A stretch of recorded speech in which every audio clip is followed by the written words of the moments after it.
Go, I've been by the code, you know how I be. I am a product of putting my curses to rest on my family tree. Can see growth, they tell me they free, but they work for the man. I can't relate, I did it on my own. Look how we grow out the concrete, 2 rows, stuck by the code. Been by the code, you know how I be.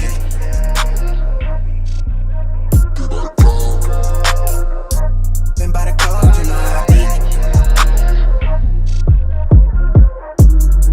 Welcome to my world, this shit not no joke, I'm right at your throat. Hoping you taking the time to cope with me running my race, you not at my pace. These niggas act like I'm not goated, but already know I've been him on the low. I did it myself, I'm fond of the code. I don't need your hand, bitch, I'm good on my own.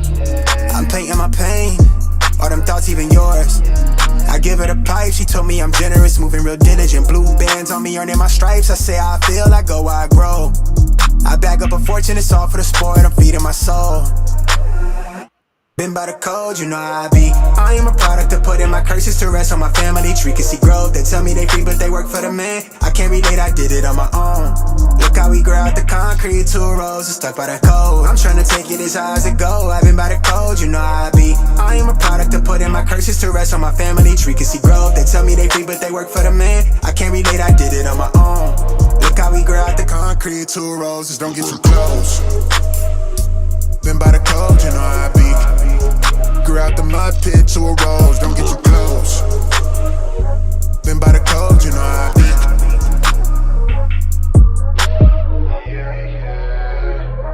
When you wake up in the morning, you got 2 choices. Go back to sleep and dream your dreams, or wake up and chase your dreams. Choice yours.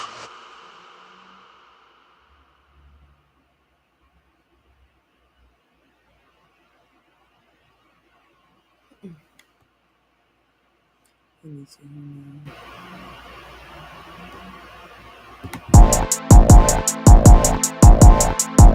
the beat up, got the neighbors sitting knocking on the floor. Turn the heat up, baby, see her when she walking through the door.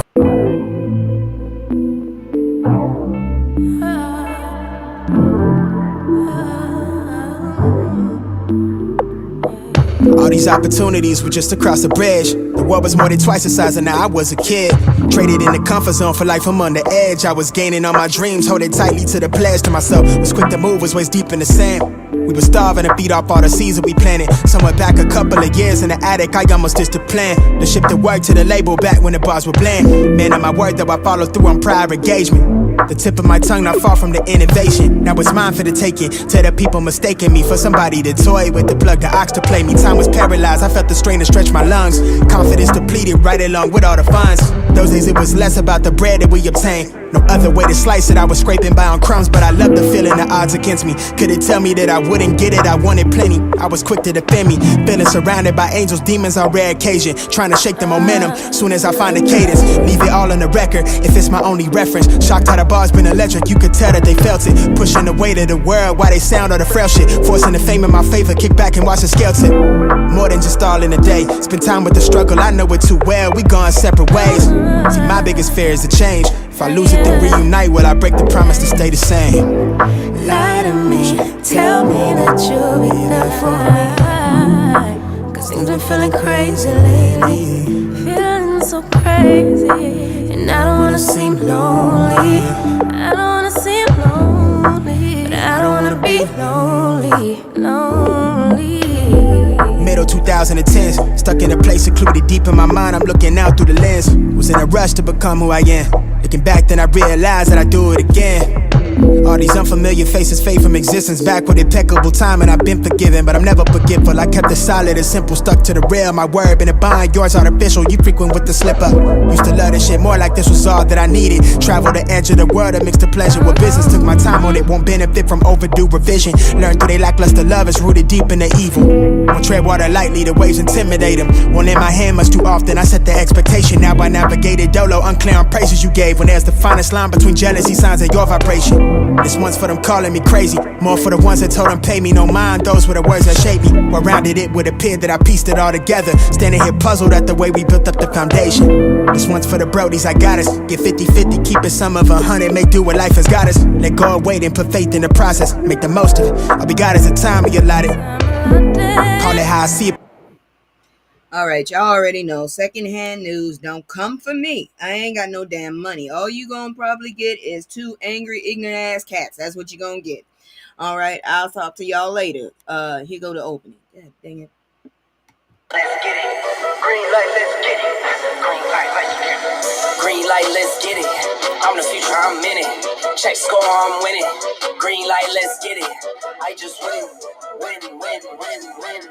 I'm a fan. 10. All right, what's up? How y'all doing? Let me bring that down because I'm gonna bring that up in just a moment. Shit, I'm already starting to struggle. Anyways, how y'all doing? It's again this Kisu, and we just gonna go over the news. Some of this shit is just ridiculous. I'm gonna have to apologize. I'm a little lackluster. I've been going through it this damn week. But anyways, let's go ahead and begin with the first story. Y'all know how I do. And then the smoke got me. Woo, child. Beyonce's Cowboy Carter tour opening night ends in fan brawl with a nasty ending. I didn't know this was an opening. I've been thought that damn tour had been on the go. Shit. Well, I'm behind. Anyways, following Beyonce's concert at SoFi Stadium on April 28th, a loud and aggressive fight erupted among several women in the VIP lounge as fans were leaving in small groups. Why I gotta be in the VIP lounge? God dang. The altercation began when one woman forcefully removed another woman's cowboy hat and then pushed a second woman wearing red, causing her to slide across the floor. What the hell? The fight escalated with the women kicking, punching, and rolling on the floor while dressed in cowboy-themed attire. So y'all thought y'all was in a saloon, huh? Well, I don't know what to tell you. Shit, I don't like country music. Let's see here now. Purses were broken. I didn't know you could break a purse. And chain belts fell off during the scuffle, illustrating the intensity of the physical conflict. Several concert goers eventually approached the women to try to break up the fight. The cause of the fight is unknown, and no police or officials were seen responding to the incident during the video footage. That is fucked up. Y'all always somewhere where you don't need to be. Shit. Beyonce, a 35-time Grammy Award winner, performed to a full crowd at the SoFi Stadium event as part of her Cowboy Carter kickoff tour. Yeah, y'all keep fucking around. Give it a few more weeks. This damn economy is gone. The show featured 39 songs, striking imagery like a giant digital screen, golden cows that don't sound right, a red Cadillac convertible, and strong empowerment themes. I'm still fucked up with the cows. Beyonce's youngest daughter, Rumi, age 7, joined her on stage for an emotional performance of the song Protector. Her oldest daughter, Blue Ivy, 13, was also in attendance, continuing her role as Beyonce's backup dancer since the Renaissance World Tour in 2023. Fans expressed admiration for the impressive production and the heartfelt family moments woven in the concert. Either way, it got ignorant. God dang, people got in a damn fight at the damn country. This is not a saloon, okay? Shit. I don't know what the fight was about, but damn it, I'm still disturbed by the cow imagery, and I'm still trying to figure out what the hell was wrong with y'all fighting at the concession and just being ignorant, and the cops were nowhere. Any goddamn time we need them bastards, they ain't around. But when you don't need them, there they go. God dang you assholes. Anyways, we gonna move on because this about to get into some fucked up shit. So y'all just get ready.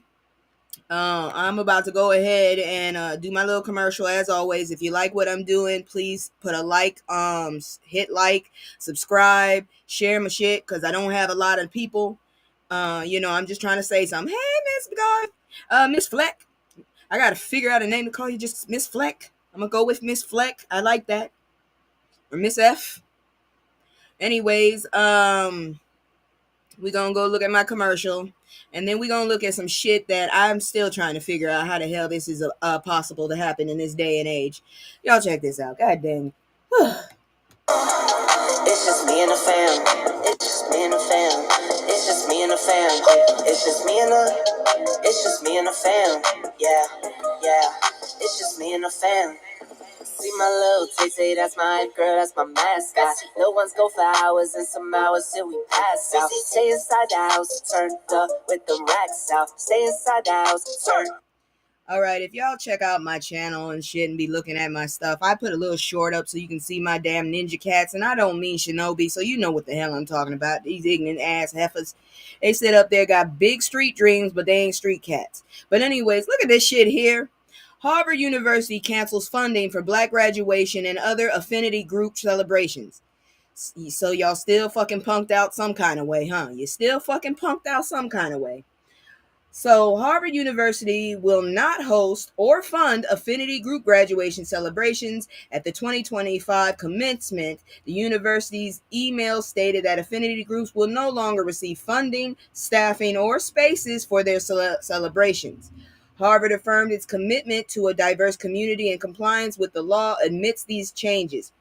Can we just get rid of this motherfucker? I still don't understand how he won. I'm telling you, the damn it was stolen. This time I'm saying it was stolen. That damn ain't no damn way. All the you that I'm still coming to terms with this country is that damn stupid. I mean, I knew we had some pockets of stupid, but I didn't know we were that damn stupid. Shit.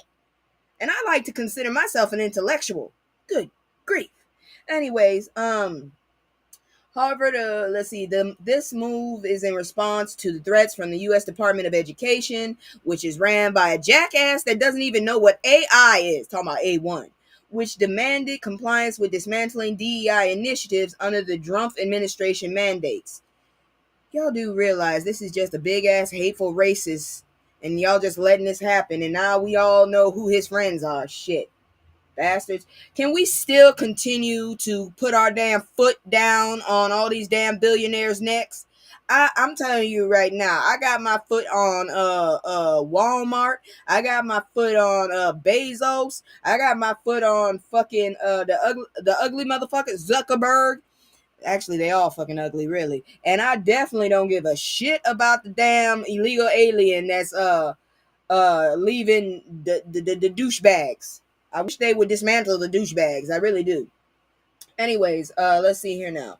President Alan M. Garber publicly refused to comply, resulting in ongoing threats of multi-billion-dollar funding freezes from the Department of Education. These threats reflect on ongoing political and legal climate aimed at restricting diversity and inclusion initiatives in higher education. You do realize you dumbasses would still be in fucking huts had we not accumulated diverse thoughts, dumbasses. My name is from Batman's comic. It's the name of the Joker. Ooh, some people just call me the Joker. Okay, I'll call you Joker. I like that better.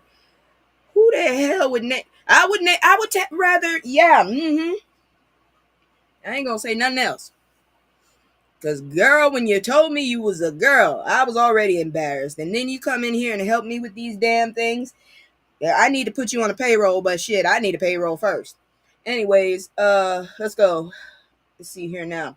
These threats reflect on ongoing, whatever. Harvard hosted 10 affinity celebrations for various student communities, including Black, Indigenous, Latinx, Arab.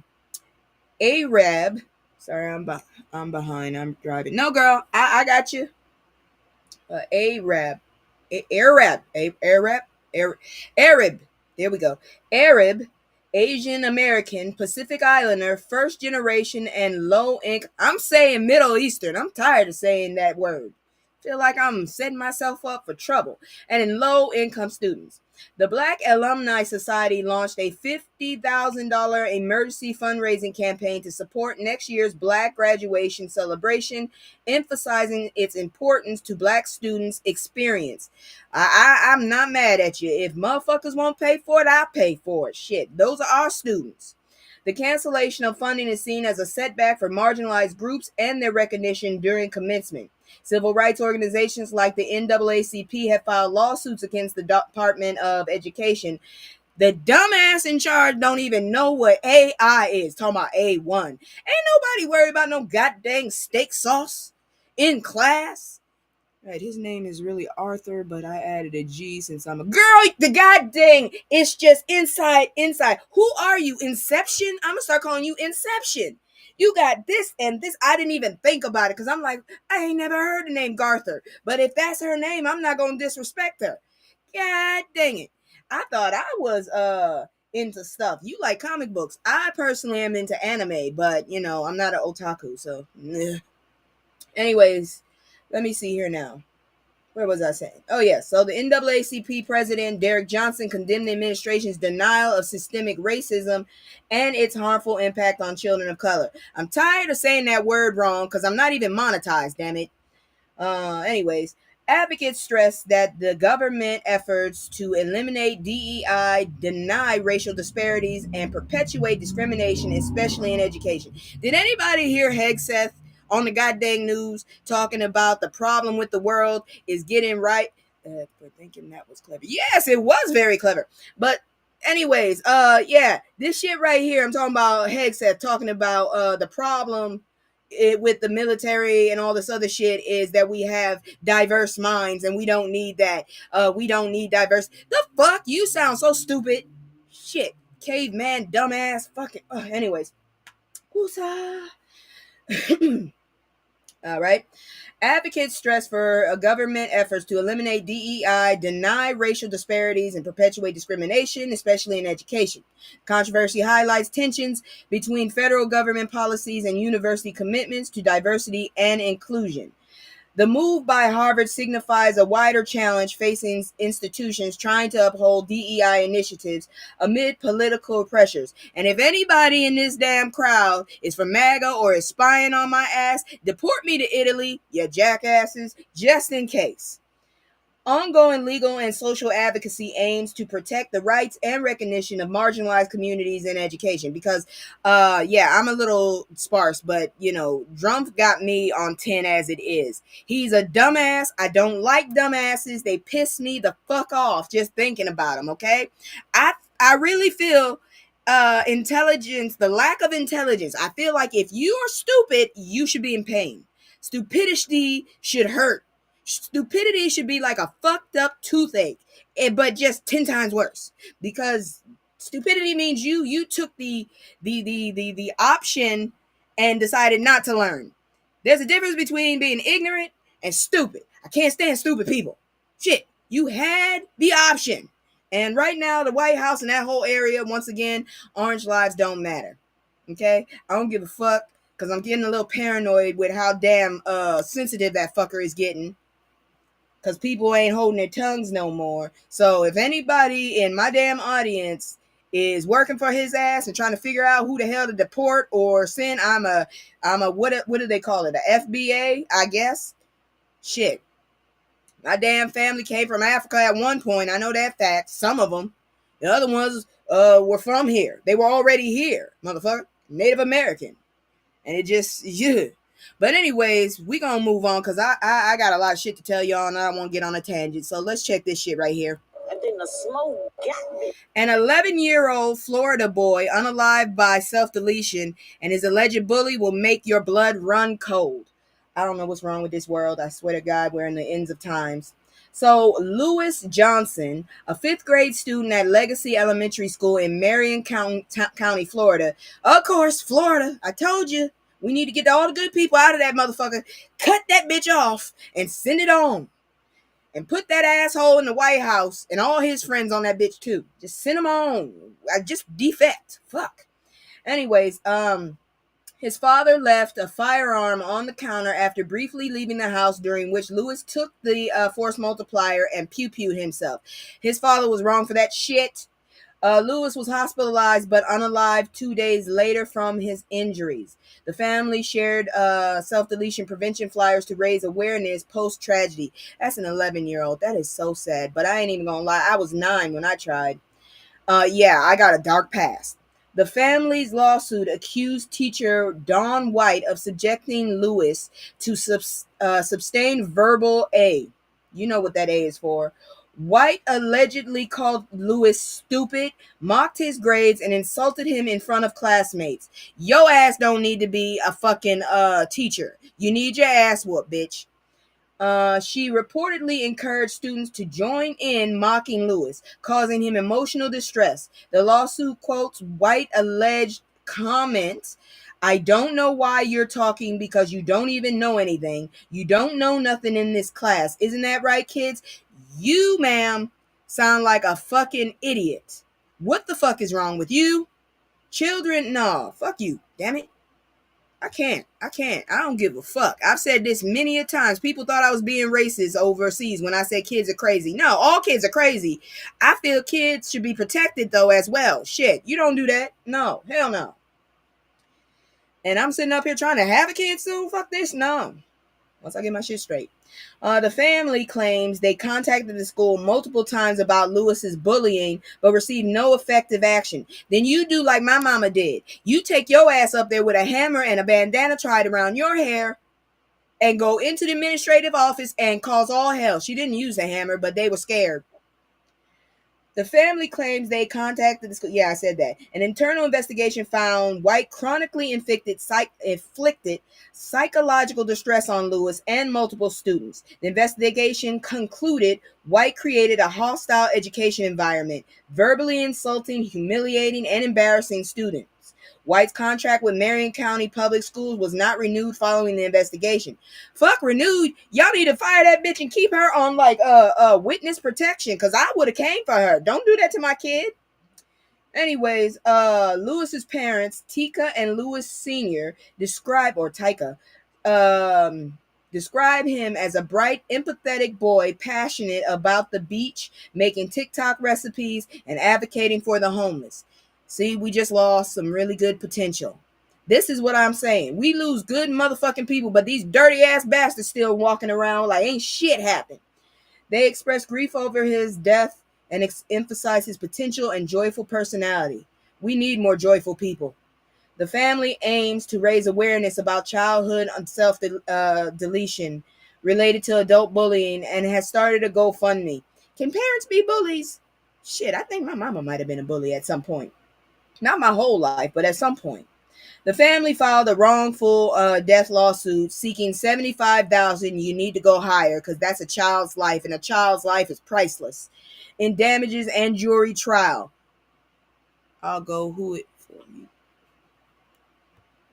Girl. The attributes that they attribute Lewis's death to mental distress caused by bullying and the school's failure to intervene effectively. The case underscores issues of school bullying, mental health struggles among children, especially stemming from adult interactions. It highlights the importance of accountability and proactive measures in educational environments to prevent tragedy. Look, I'll advocate for that shit because I've been depressed since I was at least 6 years old. I said it before and I'll say it again. You can talk to my shrink. Who the hell is 6 years old wishing to be happy? That was me. That's depression, motherfucker. And that ain't right to do that to a child. I'll be the first one to sit up there and, girl, no, I can't. Don't do that to no kids.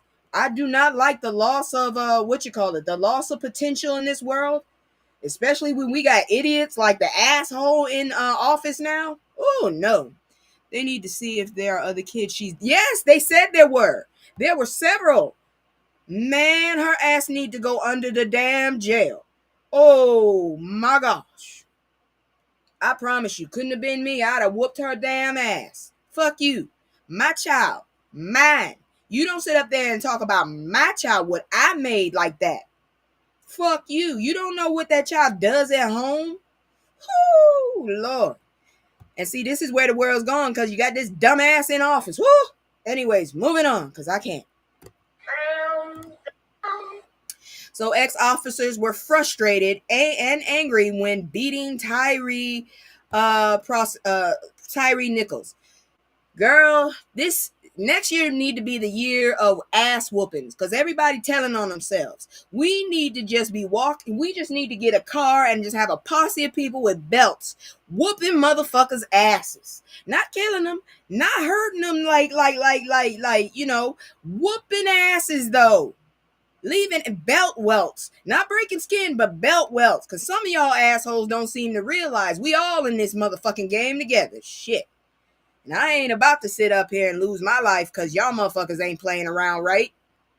So anyways, let's talk about this bullshit here. Like I said, I don't give a fuck what color you are. You ain't got no right to another person's life. None. Unless you're orange.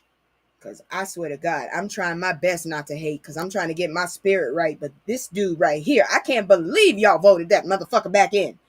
Anyways, so Tyree Nichols, a 29-year-old black man and FedEx employee, I used to work there, unalived 3 days after being violently assaulted by officers from the Memphis Police Department during a traffic stop in January 2023.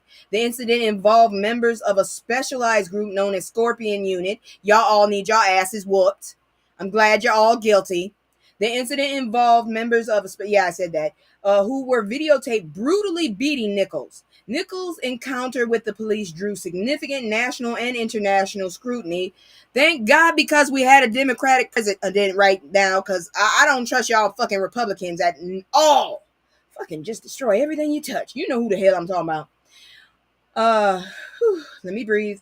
I'm on one. It's been a bad week for me. Served as a catalyst for public discussions on police brutality and reignited debates on the need for meaningful police reform. Did y'all hear this? Jackass is trying to amp police violence up now. Fucking orange turd bastard is trying to brain morph police violence. He is trying to basically turn us into a police state. Fuck you. I'm out. The altercation began when officers stopped Nichols and proceeded to pepper spray and taser him, after which he fled the scene. They chased him down and near his home restrained him. 2 officers held his arms while others punched, kicked, and struck him with police batons. Y'all all need y'all asses whooped. I think if you guilty for beating someone's ass, they didn't do shit and they didn't deserve that, you need to get the same shit done to you.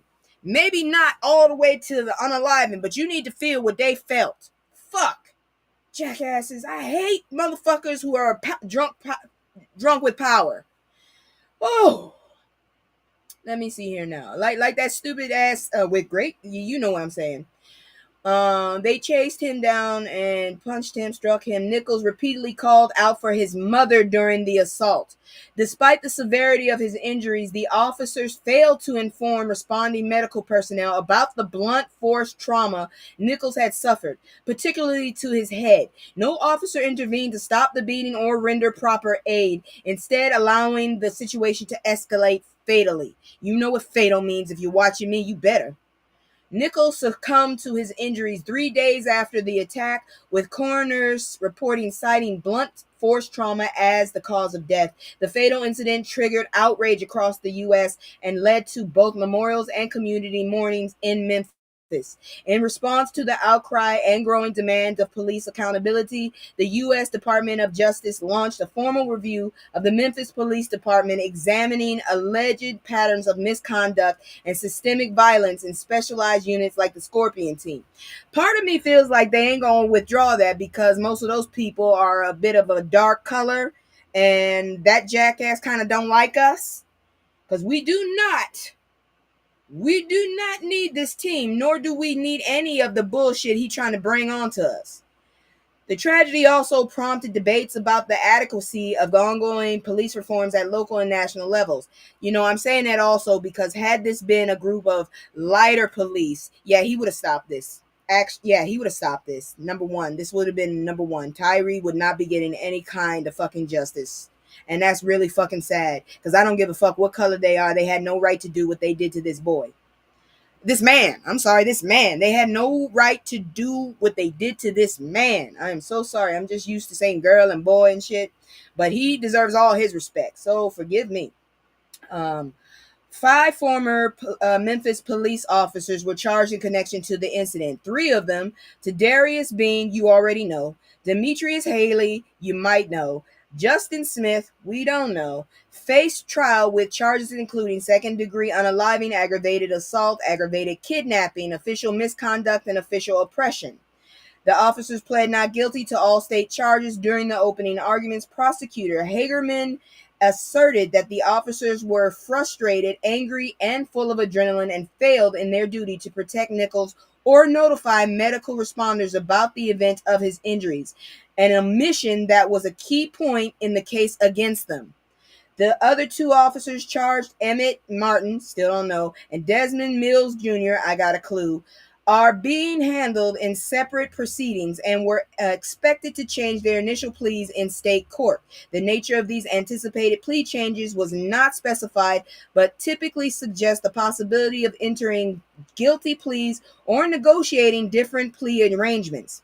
The unaliving of Tyree Nichols instantly became a focal point in contemporary conversations about systemic racism, police brutality, and the challenges of achieving substantive law enforcement reform in America.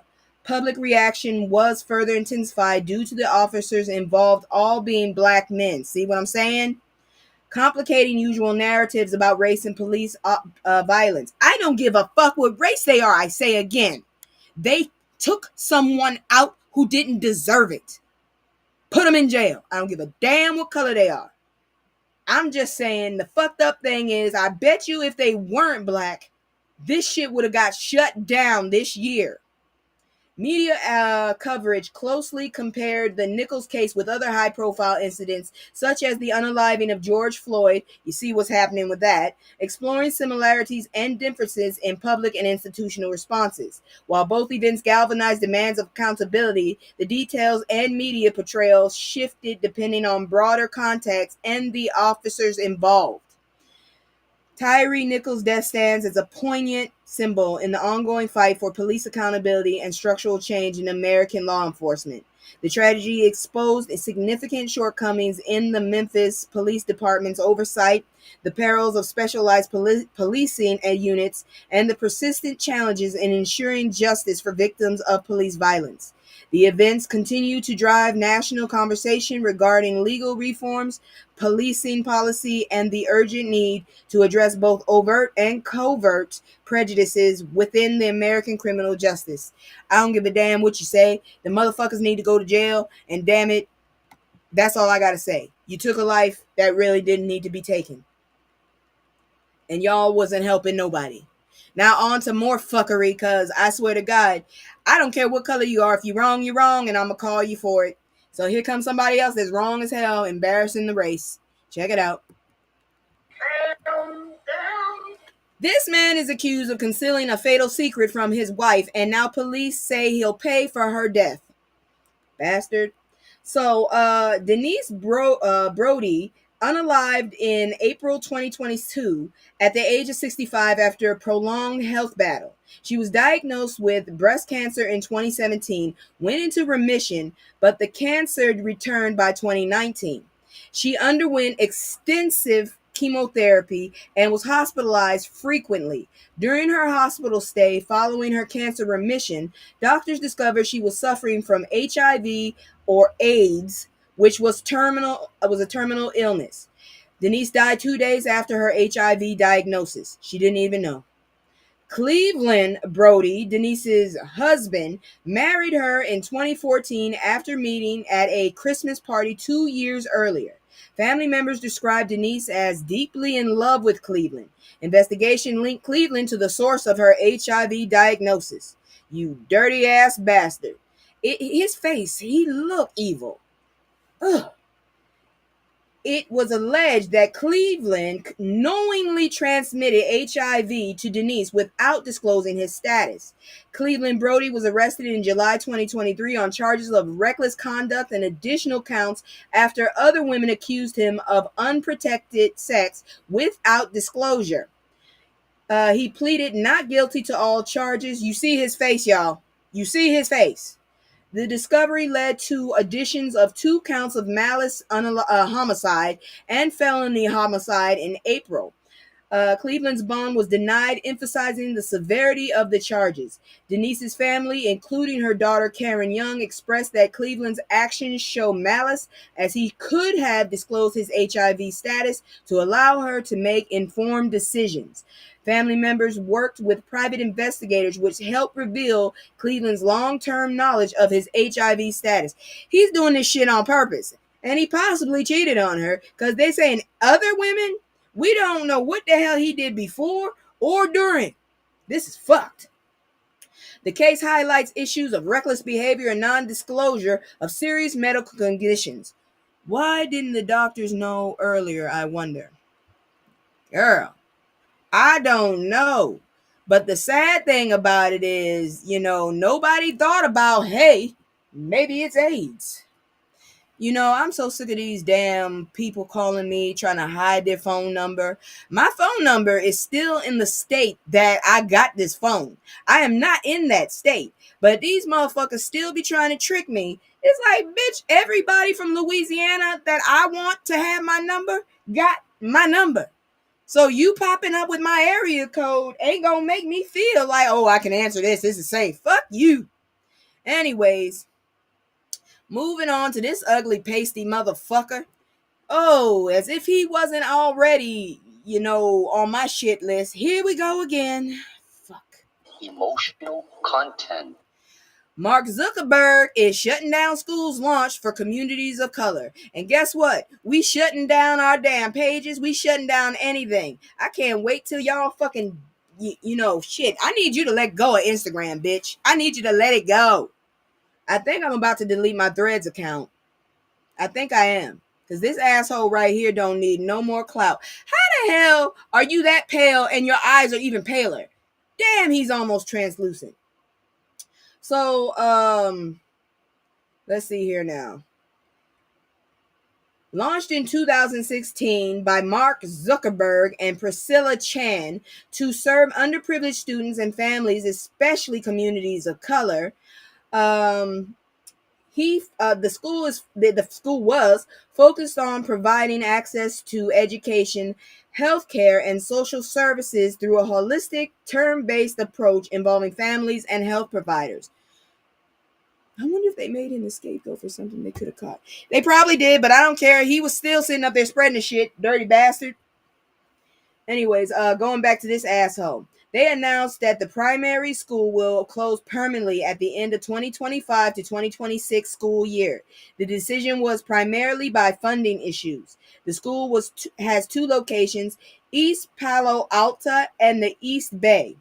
Aren't those areas where there's a lot of minorities? You know what? Seriously, dude.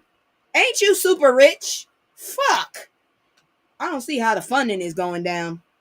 Maybe if you hadn't decided to jump on MAGA, bitch. Families and students are being supported through transitional process, including the provisional of $50 million in investments by the Chan Zuckerberg Initiative for community support, education savings, and transition services.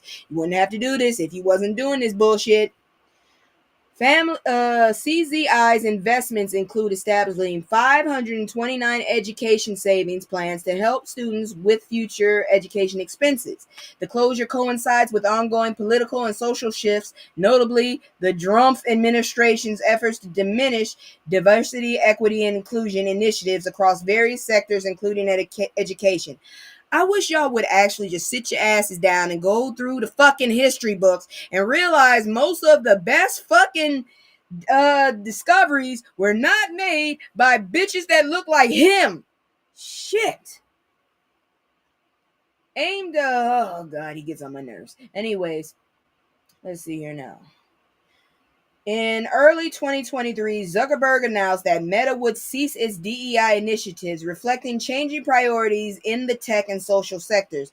See, I told you that shit was stolen. 2023, this bitch knew. Zuckerberg signals plans to be more active in Washington, D.C., having purchased a home there, possibly indicating increased political involvement. Why do you rich bitches feel like since you got so much money, now you can put your hands in the fucking government? All you got is your tech shit. Stay the fuck out of other people's lanes. See, this is why I say stay in your fucking lane. The school's closure affects families relying on its comprehensive support. Zuckerberg and Chan express hope that lessons and values from the school will continue through partners and broader community efforts. You basically said you care until the fucking buck runs out, bitch. That's what you said. I know I'm saying bitch a lot, but these are a lot of bitch ass people. These are really a lot of bitch ass people. So you're going to have to excuse me. Let's see. Despite the ending of the primary school, the broader goal of promoting equity and supporting undeserved communities remains a guiding principle for Zuckerberg. You a lie. You a damn bold and no, I can't anymore. You're an asshole. You're a liar, and you need a fucking tan. Go somewhere, you asshole. I don't like rich folks, okay? At least not those kind. Show me a rich person that's actually doing shit, I'll shout the shit out of them. I'll shout them out, I'll shout them out. They get on my motherfucking nerves. Whew. Anyways, y'all ain't gonna realize, we getting it on all sides. Anybody that is paler than a fucking paper, not even a paper bag. Some of these bastards are fucking chocolate too, and they come at us. We getting it from all colors. Shit, look at this shit here. Fuck. So, ramen restaurant owner chases black customer down over a tip, and unfortunately for him, he goes viral. This is ridiculous. So, Kenny Cho, owner of Table to Sticks Ramen in Evanston, Illinois, engaged in a heated street exchange with a black customer. The confrontation occurred after the customer paid for his meal but did not leave a tip. You do realize a tip is a choice, right? Fuck. That's why you add that shit into your price if that's the case. And why do you feel like you deserve a tip? The confrontation occurred after, I said that. In the viral video, the customer questioned why the owner is following it, emphasizing the bill was paid and he was not obligated to tip more. Cho responded with aggressive language, questioning the customer's actions and claiming concerns about staff pay. That's your fault if you ain't paying your people right. The altercation remained verbal with no physical violence. The video garnered widespread attention online, leading to outrage and criticism. The restaurant stopped taking calls and shut down its social media accounts due to backlash. Many viewers perceived the targeting as racially biased, fueling discussion on race and tipping practices. I don't give a fuck. You just really bad at just fucking business in general. Don't be chasing motherfuckers down. Ooh. Some cultures, you are not even supposed to tip. And I don't know. If he's Chinese, then, but I know Japanese, I don't think they take tips. I don't think. I'm not sure. Shit might have changed. Anyways, the restaurant, and many of you, I kept reading that. Anyways, some argue that tipping should not be mandatory and that restaurant workers should be paid fair wages instead. Exactly, jackass. Kenny Cho acknowledged and took responsibility for his conduct after viewing the footage. He expressed shame for his behavior and indicated a desire to rectify the situation. Cho engaged with the customer's brother, offering to talk and sending the customer's favorite dish along with a handwritten apology. They don't like. Okay, thank you. I thought I was right. Anyways, he expressed shame for his behavior and indicated a desire to rectify the situation. Cho engaged with customers. Yeah, I said that. He publicly stated that his door is open for further communication and reconciliation. How about you don't do it no more? How about you raise your fucking pay to your fucking, oh Lord Jesus, I don't know what else to say. But this is some stupid ass shit, okay? I don't know if y'all noticed, but tipping is not mandatory. But if that's what it is for your area, you better put that shit in writing so people can read that shit. And y'all motherfuckers better read. I'm sick of motherfuckers acting like they can't read. Because I'm telling you, I had a friend. I wouldn't take no food from him after that. Hell no, he probably pissed in it. He probably pissed in that shit. Oh, they stupid. They won't know. Fuck you. All right. We about to start a fuck around and find out bullshit. Because guess what? These motherfuckers, this is what happens when y'all motherfuckers vote or decide not to vote and be assholes and do this to the rest of us, okay? Shit. I'm sorry, but if you don't give a fuck about the voting shit, I'm still kind of salty about that shit because now we got these assholes and I'm still trying to figure out how that happened. Anyways, it's time to fuck around and find out is what I'm trying to say. So here we go. I don't want this second, I want this. I'm all in my head, swear I'm a wreck. I've been moving like a hot mess. Now, I was going to do a screenshot, but y'all see what this says? I don't think they need a screenshot. 5 states that insist on celebrating Confederate Memorial Day every single year. Motherfuckers. You know what I mean when I say Confederate. So it was created to, let's see here now. The origin and history of the Confederate Memorial Day is, it was created to honor fallen Confederate Those are the motherfuckers who wanted the slaves. Soldiers.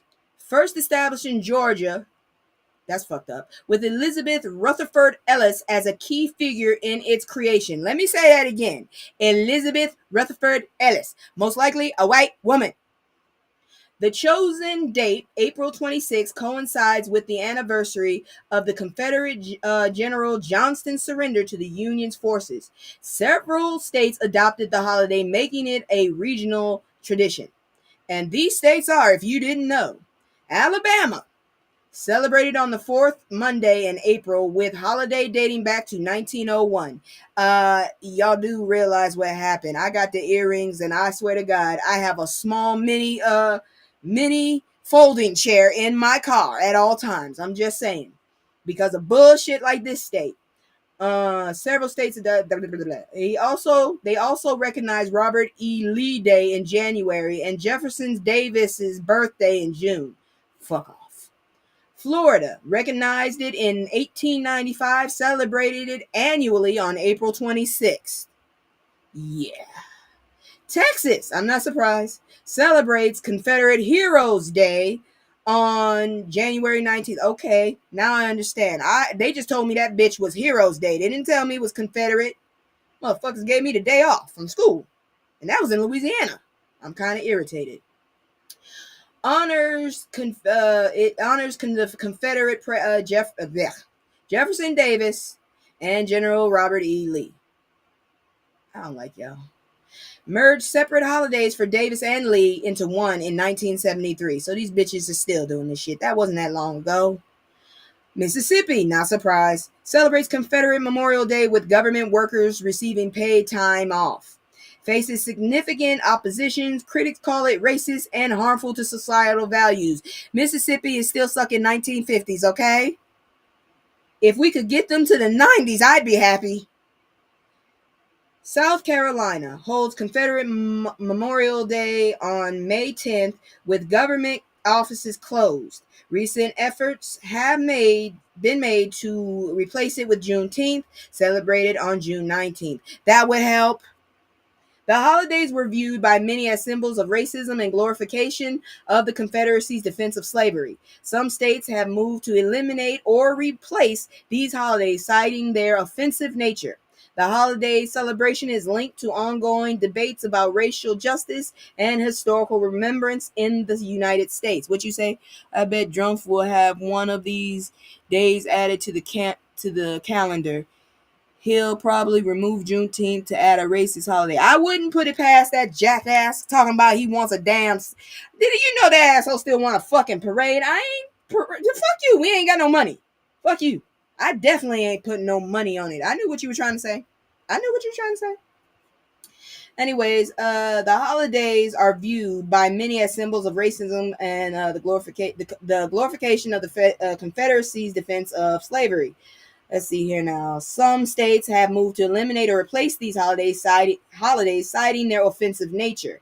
The holiday celebration is linked to ongoing debates about racial justice and historical remembrance in the United States. Specific incidents such as the Charleston 9 massacre have influenced some states to reconsider their association with Confederate commemoration. Georgia eliminated Confederate Memorial Day after the Charleston 9 massacre due to its offensive history. Legislative proposals in states like Texas and South Carolina aim to abolish or replace Confederate holidays with inclusive observance such as Juneteenth. So now our shit is inclusive now? Fuck! Public opinion. We can't have shit to ourselves. Tell Elon to pay for his parade. Exactly. Tell his damn billionaire friends to pay for it. We don't want to pay for your shit. We don't really want you there. Shit. Public opinions. Luigi, why didn't you take this one out? Shit, if you did it, why didn't you take that one out? I'm sorry, but I can't take it anymore. Orange lives don't matter. He is fucking up everybody. I can't say this just as a black person. I gotta say this as an American. That jackass is fucking everybody's life up, and I can't stand it. Let's see here now. Georgia eliminated legislative proposal in states like Texas, and yeah, I said that. Public opinion remains divided, with advocates emphasizing heritage while critics highlight the holiday's racist implications. If that's your heritage, take it home.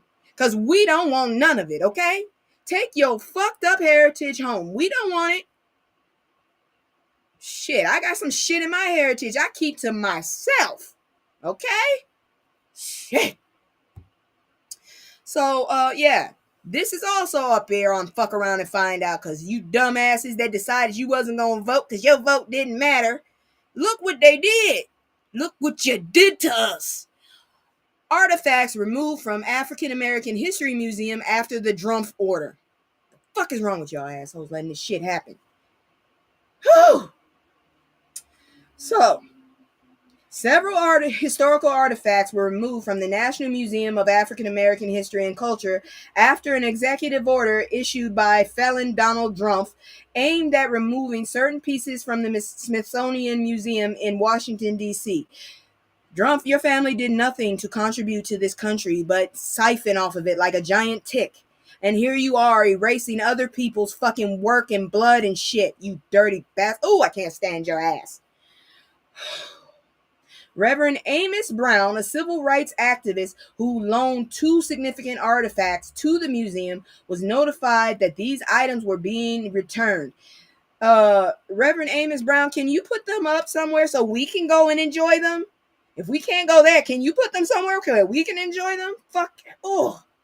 These included a book by Reverend George Washington Williams detailing early African American history and a Bible used during demonstrations alongside figures like MLK and Jesse Jackson. Really? Jesse? Okay. The return of these artifacts was unexpected by Brown, who noted that previously he was given the option to either donate or renew the loan, but this time he was not consulted. Brown described the removal as dishonest and demeaning, calling on people of conscience to oppose such actions. Phone call, be right back. Okay, no problem. Visitors to the museum prior to the removal noticed certain key exhibits had disappeared, such as Nat Turner's Bible and the Greensboro Massacre table, although some digital displays linked to these exhibits remained. Let's see now. Aaron Weaver, a visitor for Virginia, criticized the Smithsonian Board for not taking action in response to these changes. Linda St. Thomas, a spokesperson for the Smithsonian Institution, stated that Greensboro lunch counter exhibit is not being removed, but remains on display at the National Museum of American History, where it has been for many years. The African American History and Culture Museum maintains 2 stools from the original Greensboro lunch counter, one on constant display, another rotated for preservation. Regarding the artifacts owned by Reverend Brown, the Smithsonian explained that the loan agreement expired in May, and the items are being returned as per standard museum practice. Sure. The curator communicated with Brown through phone and written notices about the return. Y'all can't fool nobody. It's bullshit. Y'all just want to be assholes. But we gonna move on. Republican under fire for calling 3/5 compromise great move. I hope you get your ass whooped. Really, I do. I hope somebody whoops your ass. They don't have to unalive you or make you have you in crippling health. I just want somebody to whoop your ass one good time where you got to soak in the bathtub for about 3 days with Epsom salt, because they done whooped your ass. And every time you see them, you will never think about 3/5 again. You jackass. Don't ever say 3/5 to me.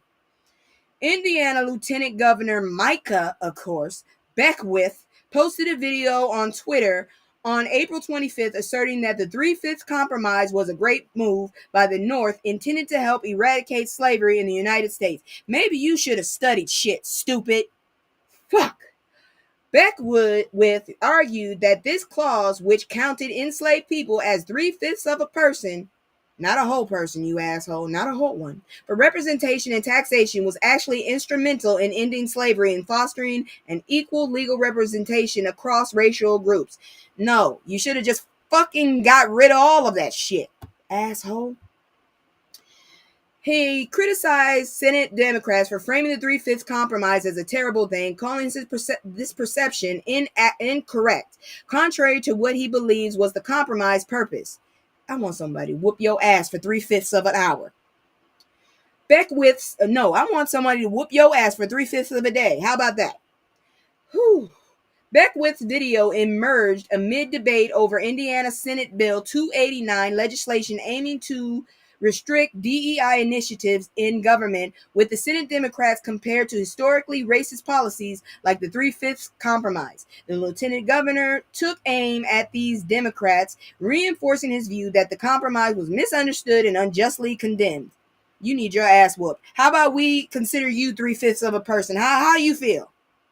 Leaders from the Concerned Clergy of Indianapolis, the Indiana chapter of the National Action Network, and the Baptist Ministers Alliance condemned Beckwith's statements, calling them historically inaccurate and morally repugnant. The groups demanded that Governor Beckwith, I'm just gonna call him Becky, retract his comments and called upon Governor Mike Braun to publicly denounce their remarks. Reverend David Green, president of the Concerned Clergy of Indianapolis, emphasized that while differing opinions are acceptable, factual accuracy must be maintained, implicitly challenging Becky's historical interpretation. In response to the criticism, Becky doubled down on his stance, suggesting that the negative reaction exemplified how the education system has been corrupted by the woke mind virus. Oh, shut the hell up, you asshole. Thereby framing his critics as influenced by ideological bias rather than the factual understanding. Bitch, it wasn't a whole person. They didn't stand for the whole person, bitch. You understand that, right? It took more than one. And that's why I'm so glad for this man right here. Y'all fucked around and he finally got up and did something. And I don't know why he is the first one. A whole lot of y'all been talking shit. You should have did this too. I'm just wondering, where are you, Jessica? Where are you, Crawford? Where are you, where are the rest of y'all motherfuckers? Green pulled one out. He pulled one out. Where the hell are y'all? I need y'all to start seriously trying to impeach this motherfucker and actually get his ass out now before he kill all of us. Shit. So Michigan Democratic lawmaker introduces impeachment articles against Donald Trump. This is not the first time. It shouldn't be the last. It should be back. Somebody fucking wake the fuck up. Is this the only person that's actually awoke? Actually woke? Because I'm trying to figure out how y'all letting him do all this bullshit. So Michigan Representative Sri Vinodar announced the introduction of articles of impeachment against felon Donald Trump on April 28th. The impeachment push was announced ahead of the Trump's rally in Michigan, celebrating his 100th day in office. Feels like 100 years. The Venadar's move is a response to Trump's administration allegedly refusing to comply with a Supreme Court ruling, which they still haven't complied with. Kilmar Abrego Garcia, a Maryland man, was wrongfully deported to El Salvador. The Supreme Court ruled Abrego Garcia was entitled to return and due process. Despite this, the Trump administration accused Abrego Garcia of ties to the MS-13 gang, but had no criminal convictions. The administration's refusal to facilitate his return was cited as a violation of the Supreme Court's decision. And I'm trying to figure out why the fuck ain't nobody done anything yet.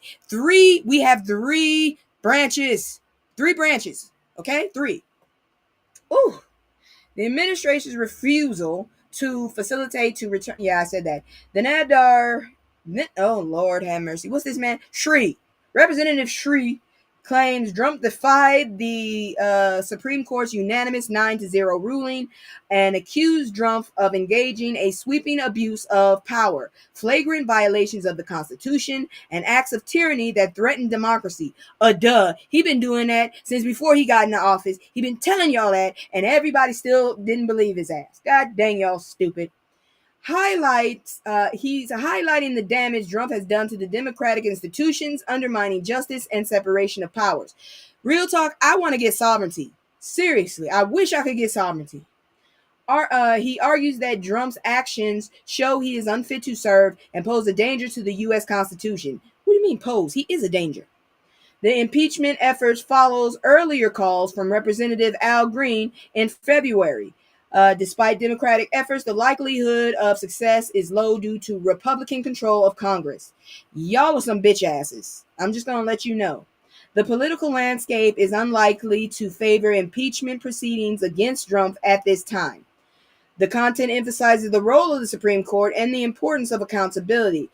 Man, I'm telling you right now, I can't. I just can't. This shit is ridiculous. It is so stupid. But that is it for that's it for fuck around and find out, or you get what you deserve. Because now we about to go and look at this sad story. But I mean, I feel like it needs to be honored, so I'ma do it. If nobody else will bring it to light, I will. So let's check out this next story. Emotional content. Teen honors would-be date who was pew-pewed and unalived before their senior prom. This is so sad. So Justin Etienne, an 18-year-old teen from Georgia, was pew-pewed and unalived at Denny Dobbs Park in Conyers, Georgia. The pew-pewing occurred during the school's senior skip day on March 19th. Etienne was a soccer player accepted into Georgia State University with a promising future ahead. His family described him as having a bright future and positive attitude. Justin Etienne and Rhea were scheduled to attend prom together at Salem High School. In morning, Rhea incorporated Etienne's promposal into her gown. The gown was custom designed in rose gold by her uncle, featuring Etienne's class photo on the front. One shoulder strap had a message referencing Etienne's promposal. So in case this is the last letter I write you, will you make heaven a place on earth? Circulating video shows Etienne's mother presenting Rhea with a corsage in his honor. Rhea expressed her heartache and remembrance on Instagram, highlighting the memorial moment and her ongoing love for Justin. Jarvis Hinton Jr., 16, was arrested and charged with multiple offenses, including assault and possession of a firearm during a felony. Hinton is detained at Newton County Detention Center. I am so sad for you, and I am not joking. I'm trying not to cry because that is so sad. I hope she had a good time. So now we're going to get into some history. We're going to get into some present and some past. But first, we're going to get into some comments. So before I do that, let me go ahead and do my commercial, and we'll be right back. Ooh, I got the vapors. Where's my goddamn commercial? There it is. It's just me and the fam. It's just me and the fam. It's just me and the fam. It's just me and the fam. Yeah, yeah. It's just me and the fam. See my little Tay, that's my girl, that's my mascot. No one's go for hours and some hours till we pass out. Stay inside the house, turned up with them racks out. Stay inside the house, turned. All right, so Michelle Obama reveals her biggest fear for America right now and what makes going high challenging. I done gave up on going high. Shit, I'm gonna dig you to hell at this point. Michelle Obama's personal fears and concerns. The primary fear is the increased discrimination and bias against immigrants in the current climate. She worries about the rise in racial profiling and unchecked decisions by leadership that disregard due process. Exactly. Her concerns stem from witnessing and understanding how systemic bias affects people of color and immigrants nationwide. She emphasizes that her fears are rooted in what she knows is happening on the streets, not personal safety. Current leadership decisions are often made based on superficial judgments about who belongs and who is a good person. These decisions are fueled by ignorance, racism, and bias, further marginalizing communities, especially immigrants. She highlights the dangerous environment created when authority figures discard fairness and justice. Both Michelle Obama and her brother Craig Robinson discussed how they cope with fears related to the current political and social situation. Robinson teaches his children empathy, encouraging understanding of others' backgrounds and circumstances to combat ignorance. Exactly. Michelle Obama emphasizes the importance of staying out of cynicism. It's very hard. using communication and storytelling to foster empathy rather than suspicion. She admits that it is difficult to uphold her mantra, when they go low, we go high, in such times, but strives to do so at her personal level. Mine is not that high right now. Obama believes that many people do not wish harm but lack understanding of those targeted by discrimination.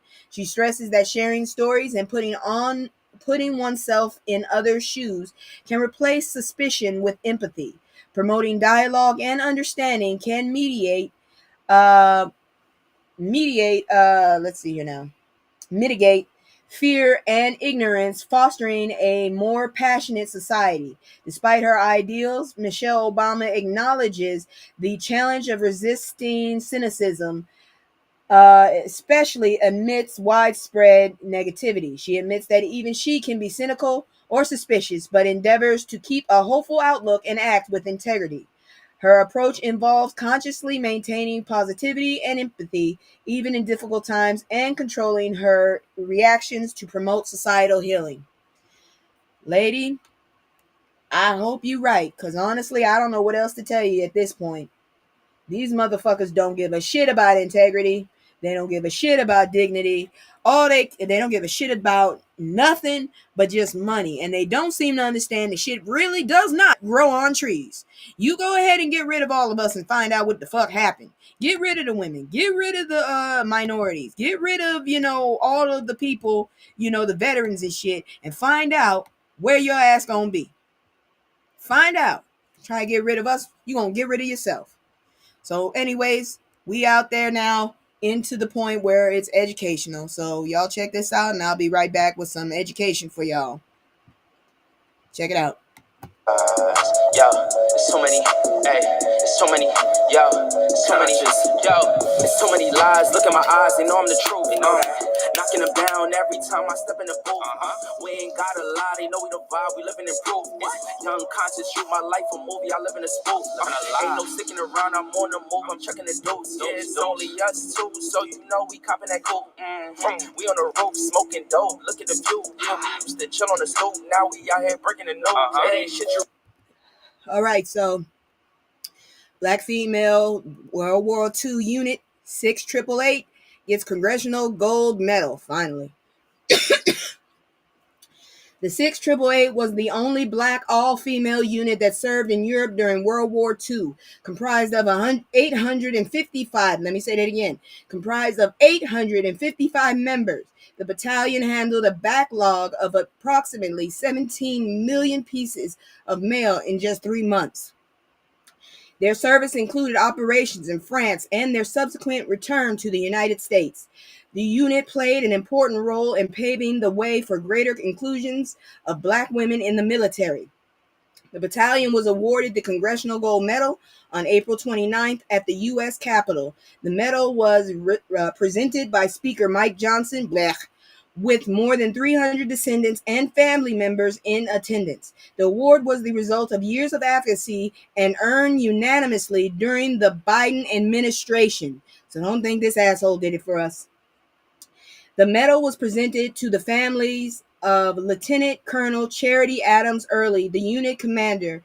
This recognition underscores the leadership of black women in military history. The ceremony highlighted the importance of bipartisan support to honor these trailblazing service members.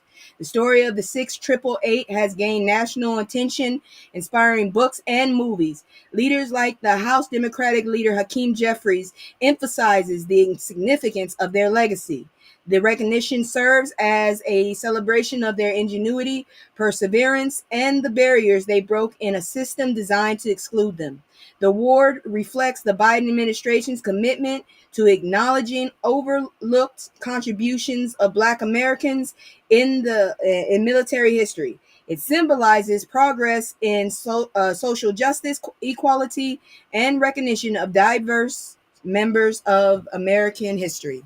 And that's what I'm saying. This goddamn place wasn't made by one damn race. It was made by a multitude. It ain't gonna work without all of us. If all of us rise, we all prosper. If one of us falls, we all fucking fall. Jackasses. You need to understand that shit. You're so busy trying to fucking one up someone. Shit. Did you ever think that if you helped your brother and your sister, that they could help you later on? Shit, man. Nah, you vote for these dirty bastards that are all about me, me, me, me, me. And that's it. Moving on into other stories of history, let me tell you about Natalie Hindaris. Emotional content. So, Natalie Hindaris was born on June 15th, 1927 in Oberlin, Ohio, poor woman, into a musically accomplished family with a jazz pianist and a classical pianist mother. Her great-grandfather also contributed to the family's musical legacy. She began playing piano at age 3 and gave her first recital by the age of 8.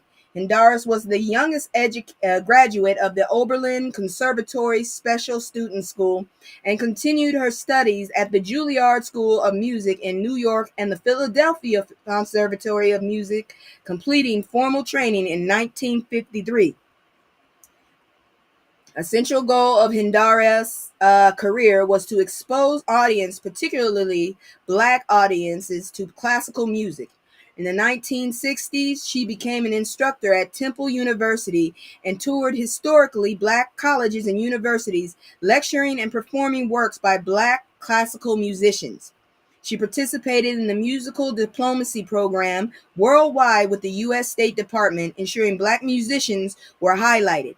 In 1971, Hindaris became the first Black woman to appear as an instrumental soloist in a regular series with a major U.S. symphony, the Philadelphia Orchestra. I was thinking about the Philharmonic, sorry. She continued to lecture, teach, and perform up until her death from cancer in 1987 at the age of 60.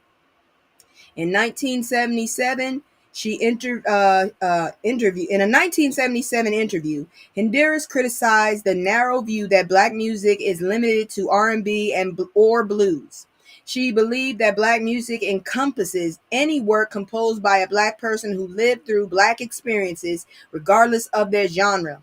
Hindaris, I hope I'm saying this name right. Hindaris noted that today the Black identity in classical music is often indistinguishable from others, highlighting a broader and more inclusive understanding of Black music. Natalie Hindaris remains a significant, I bet that name ain't even that, significant figure in Black music history for breaking racial barriers in classical performance and education, for advocating for the recognition of Black composers and musicians in classical music.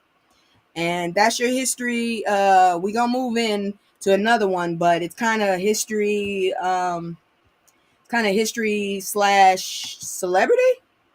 So, and this is someone that my mom's a big fan of. So we're gonna look at that right now. Give me just a moment so I can pull it up, because apparently this damn website right here, I swear to God, y'all need a better server or something every damn time. All right, here we go. So we're going to do a slideshow. So y'all check this out. Give me just a second so I can get it going, because we're talking about the life and death of Marvin Gaye. So Marvin Gaye was born in D.C. Did y'all know that? Because I didn't. My mom loved this dude, and I liked a lot of his songs. I guess he would be considered handsome. I don't know. I was told I had bad taste in people. So Marvin Gaye was born Marvin Pence Gaye Jr. on April 2nd, 1939 in Washington, D.C. His father, a Reverend Marvin Gaye Sr., oh Lord, that guy, was a minister at a local church. As a child, Marvin discovered a passion for music and learned to play the piano and drums at a young age. I really liked the drums, but my grandma said I was just a bass head. Getting Gordy's attention. That man. Whew, Lord. So, look at that.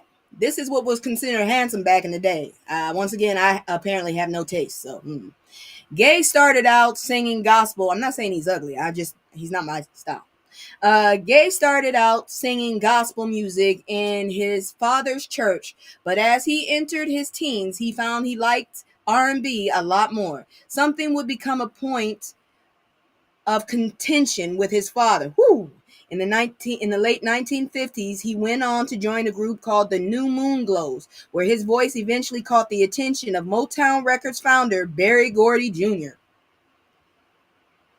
Solo success. That's when he got the afro.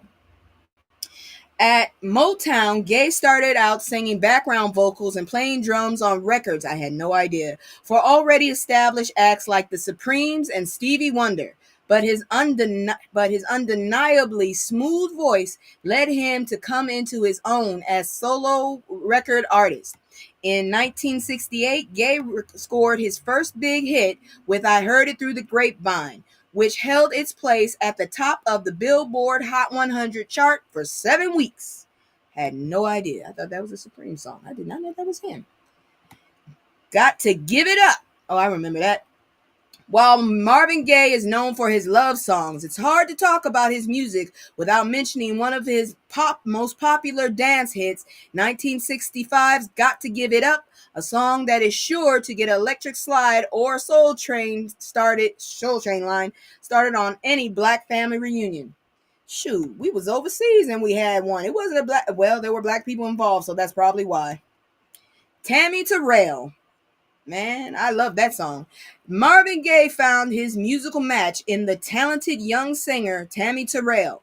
The pair recorded a series of hits in the mid-1960s, including Ain't No Mountain High Enough, that's what I'm talking about, and You're All I Need to Get By. Although Terrell dealt with a series of personal issues, including an abusive relationship with James Brown, good grief, I didn't know that, issues with her health ultimately ended her career.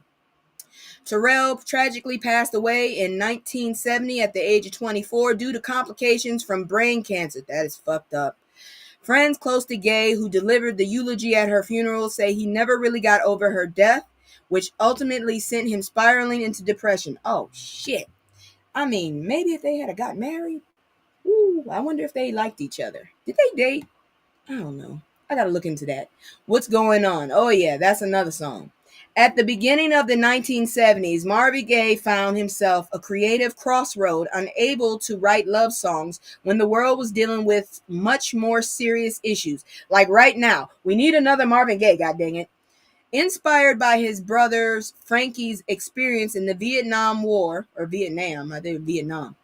Marvin released What's Going On in 1971, an album which included songs that drew attention to the issues of the economy, drugs, race relations, and the environment. Man, but that mental health got him, man. He had so much potential. Let's get it on. Yeah, I blame you for a lot of badass kids, Marvin. This song right here fucked up a lot of people's lives. In August 1973, Marvin Gaye released his 12th studio album, Let's Get It On. The album, which included songs like You Sure Love to Ball, Distant Lover, and the sexy title, solidified Gaye's position as a sex symbol. Lord have mercy. I blame you for a lot of my cousins. Fuck. And you haven't met them. Messy Marriages. Oh, Lord. Woo-wee. Didn't expect that. But and they told me I had small teeth. They can kiss my ass on that one. But while Marvin Gaye's voice made him the object of particularly every woman's affection, he was married only twice. His first wife, Anna Gordy, was the sister of Motown Records founder Berry Gordy. I think that was a setup. The unlikely couple had a big age range. Marvin was 23 and Anna was 41 when they got together. Ew. Yeah, I'm in my 40s, so y'all 20-something-year-old dudes, stay the fuck away. I don't want you. You're too damn young. Those close to the couple described the marriage, which lasted between 1963 and 1977, as turbulent. You got a baby with a goddamn grown-up. That don't work. I do not believe in, robbing the cradle, okay? Another messy marriage. Lord. Marvin tied the knot a second time in 1977. He didn't take no time to rest. No time. With Janice Hunter. Like Anna Gordy, Marvin and his second wife had a big age gap. Hunter was just 17. Oh, he went the wrong way. Hunter was just 17 years old when she met the 30-something. Are you the old school R. Kelly? Shit. But this time Marvin was married, starting an affair with Janice, while still married to Anna. You went from an old lady to a baby. How the I don't agree. You fucked up in the marriage stuff. I wish you had married Tammy. The couple went on to have 2 children together, Nona and Frankie, but divorced in 1981. Damn, not my year. In her memoir, After the Dance, Janice Hunter Gay writes, as the affairs she had with 2 other well-known singers, Teddy Pendergrass and Freddie Beverly. You nasty girl. I guess that one I'm not going to say because she got kids. But not a housewife. That's all I can say. Dealing with demons. Ooh, I heard a lot about those. I mean, the man's not ugly. He's still just not my type. Damn, he got a big ass nose hole. Nostril. Marvin Gaye experienced lots of success as a singer, but his personal demons, including a battle with depression, a cocaine addiction, and financial issues, could eventually get the best of him. It had been reported that in that time it led up to his death. Gaye owed nearly $4.5 million in unpaid taxes. Lord, I hope them children weren't affected. They don't deserve that. Personal struggles. You think? Whoo, now this man has some issues. He might have been a crooner, but god dang. Marvin Gaye's success as an R&B and soul artist was a source of strife between the singer and his father, a Pentecostal preacher who was unhappy that his son was earning a lucrative living as a sex symbol. Let's get it on. That's the one that did it. He fancied himself a prophet and message giver, and then Marvin became hailed as a voice of his generation, and yet Marvin wasn't living a godly life. That seemed so unfair to Reverend Gaye, said Steve Turner, author of Marvin Gaye's biography, Troubled Man. Yes, sir, but you still don't have the power to take that man's life. While he is your child, he is still a child of you know who? God. You know what? I'm not gonna even sit up here and play with y'all. I have religion. I'm sick and tired of doing that shit. I believe in God. And I really feel like, he wouldn't do this. He wouldn't want you to do this. And y'all can unsubscribe or whatever if y'all have an issue with my beliefs. I don't care what you believe in. I believe in what I believe in. I've had friends that have been Wiccan. I don't give a damn. Just don't talk bad about my belief. Anyways, Marvin Gaye released his last studio album, Midnight Love, in 1982. An album full of love songs. God dang it. I was still reading that. I'm almost done. Sheesh. An album full of love songs, including his single hit, Sexual Healing. Oh, yeah, that one. Oh, Lord. Yeah, I remember that one. I heard that a lot when I was a baby. Losing a Legend. And it's really sad. It really, really is.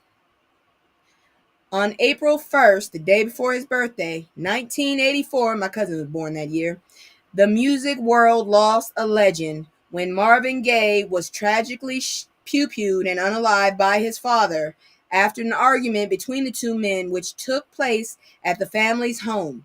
According to a report from the Los Angeles County coroner, Gaye died of a gunshot wound to the chest, which perforated his heart, lung, and liver.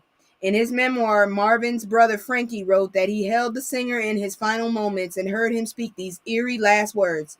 I got what I wanted. I couldn't do it myself, so I made him do it. Reverend Gaye was sentenced to 6 years suspended sentence and 5 years probation.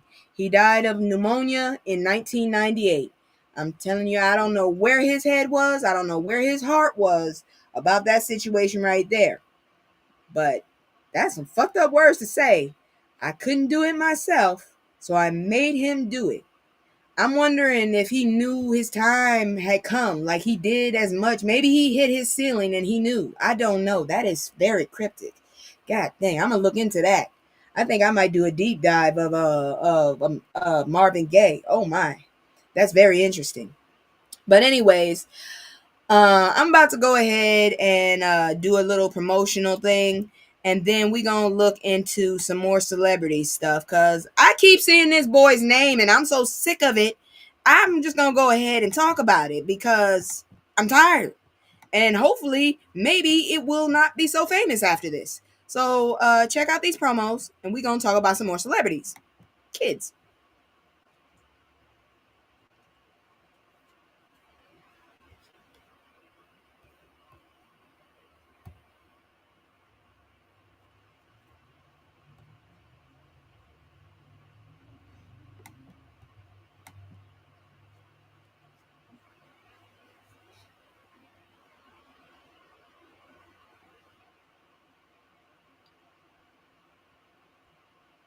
Once again, if you have something that you want to sell or something, and like I said, I'm a very small channel, but I don't mind shouting you out.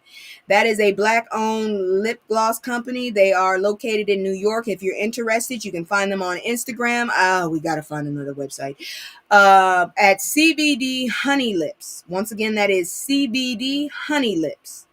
All right, so let's look into some more celebrity shit. Ooh. Ain't nobody got time for that. So, Shadur Sanders' rookie jersey is flying off shelves after NFL draft snub. I've been hearing about this boy left and right, and it's getting rowdy. But I'm gonna tell you what's going on so far, at least on the shelves. So Shadur Sanders, former University of Colorado Buffaloes quarterback, known for holding numerous passing records, was surprisingly drafted late in the 5th round, 144th overall by the Cleveland Browns. Sanders' draft position contrasted with earlier projections that considered him a potential first-round pick.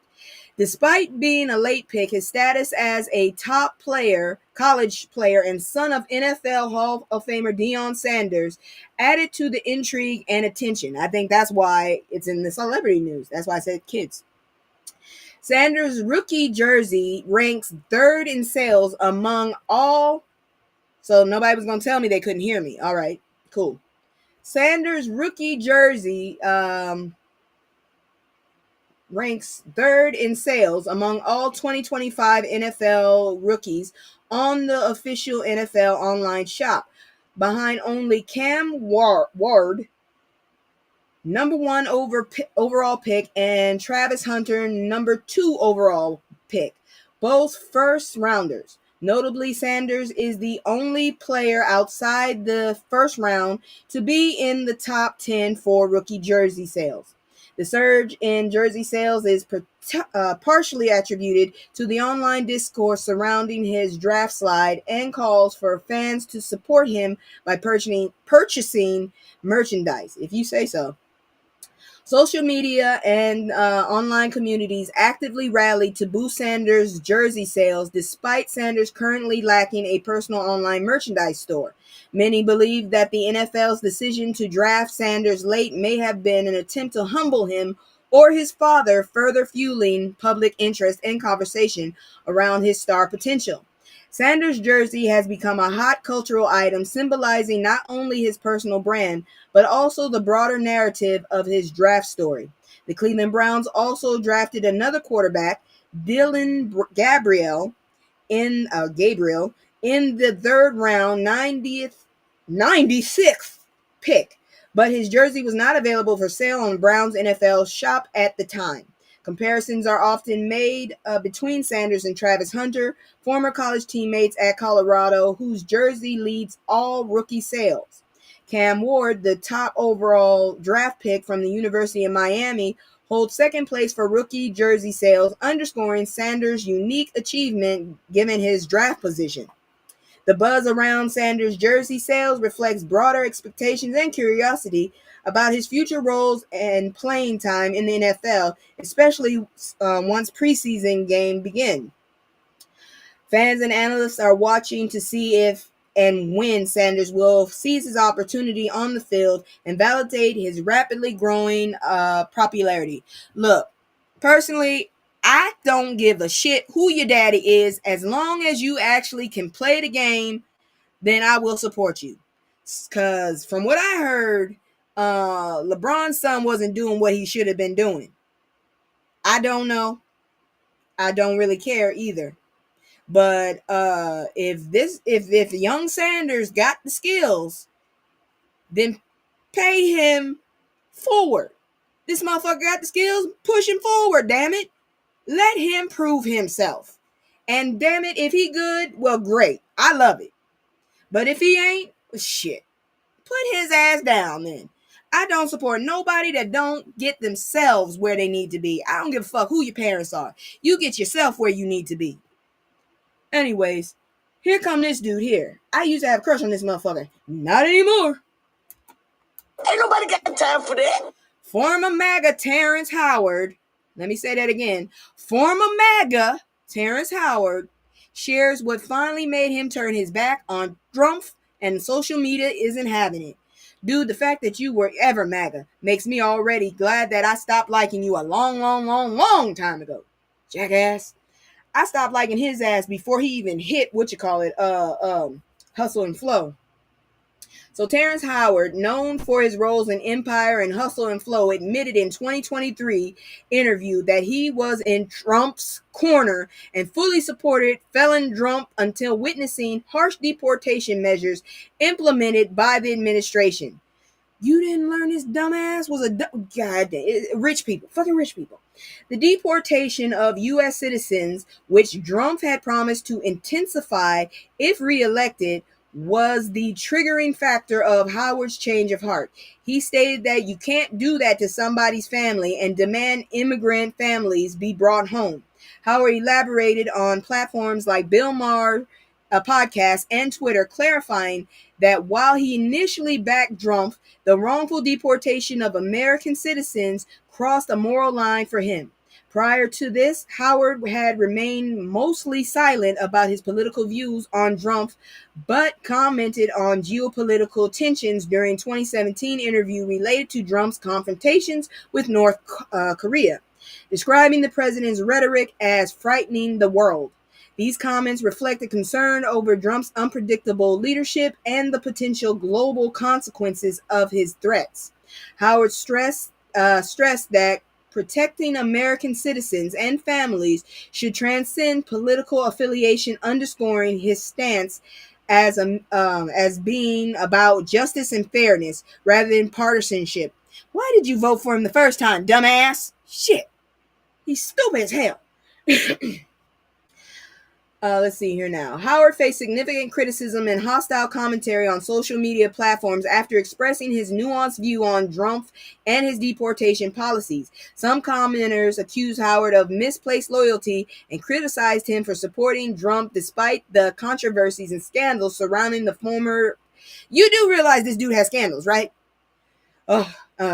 Surrounding the former president, such as racism, insurrection, and family separations. Dude, I don't like this dude already even more. Fuck. I thought I couldn't stand him before, but I really can't stand him. So let's swing on, because we ain't got a whole lot of time. Let's swing on, because I got a lot of shit to tell you about. We got at least two more stories to tell you about. Bishop, that fucker. We talking about Bishop T.D. Jakes. Let's check it out. God dang it. Ain't nobody got time for that. So let me get this bigger for you so you can see this. We might not have a fashion, but we're gonna look at this. Bishop T.D. Jakes steps down from leading Dallas megachurch, the Potter's House. I don't know who the hell these people are, but I don't want nothing to do with the dude after. Anyways, after 50 years of preaching and leading, Bishop T.D. Jakes stepped down as the lead pastor of the Potter's House, a prominent Dallas megachurch with over 30,000 members. The retirement was announced during a Sunday service, surprising many members. Jakes clarified that the decision was in the making for over 6 years and emphasized the importance of not overstaying in leadership roles to avoid damaging the legacy. Too late. He cited his previous heart attack as a reason for wanting to ensure the congregation is not left without a shepherd. I don't think you're the right shepherd. The leadership responsibilities are being handed over to his daughter, Pastor Sarah Jakes, and her husband, Pastor Torrey Roberts. Oh, that's who those two over there are. Both new senior pastors expressed gratitude and honor for the opportunity, acknowledging weight of the responsibility and their appreciation for the congregation's support. I hope that's the right choice. Jakes expressed his intention to honor the church's history while embracing innovative ministry approaches for the future. Many social media users celebrated Jake's legacy and transition to his daughter. Some speculate that Jake's retirement was influenced by recent allegations linking him to the diddler who is preparing for trial next month. Skeptics suggested that the timing of the announcement might be related to upcoming revelations from the Diddler's trial, hinting a potential hidden issue behind the church's leadership change. Supporters praised Jake's anointed ministry and personal impact. I'm shocked people still listen to him. Jake's referenced societal challenges such as the decline of the middle class, social unrest, and opportunity gaps, highlighting his focus on future ministries. You got money, why don't you help? Shit. The emotional response from Sarah Jakes Roberts and Torrey Roberts underscored the significance of the transition for the church community. I don't know how I feel about this, but hey, I don't go to that church, so I just pray for the people that go to that church and hope that they get what they're looking for. Because I don't know about that. I don't feel like that's a good choice to be following. Him in general. But anyways, let's highlight some more celebrity athletic. I guess she's a celebrity, but I still want to highlight her. So let's check this one out right here. Give me a second. Emotional content. I can do whatever I want. It's my channel. So Simone Biles wins record fourth Sportswoman of the Year title. Great. Wonderful. The Laureus World Sports Awards celebrated its 25th anniversary with a star-studded ceremony at Madrid Palacio de Cibeles. I don't know what that means. The evening included appearances by top athletes in entertainment, fashion, and business figures. The ceremony launched extensive.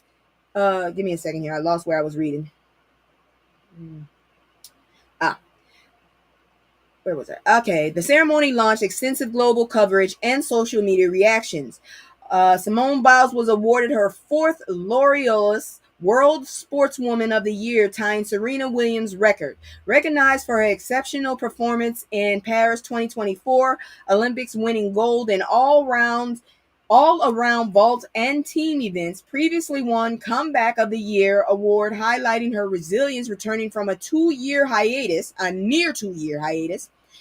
Another person who received it was Kelly Slater. She received the Laureus Lifetime Achievement for a stellar surfing career spanning 3 decades.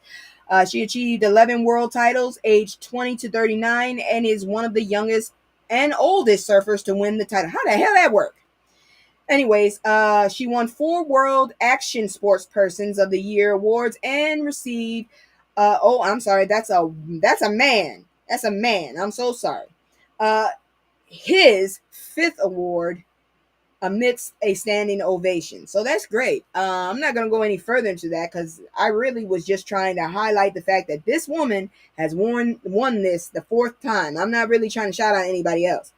The awards emphasize stories of resilience, record-breaking achievements, and securing La Liga. Oh, I'm sorry.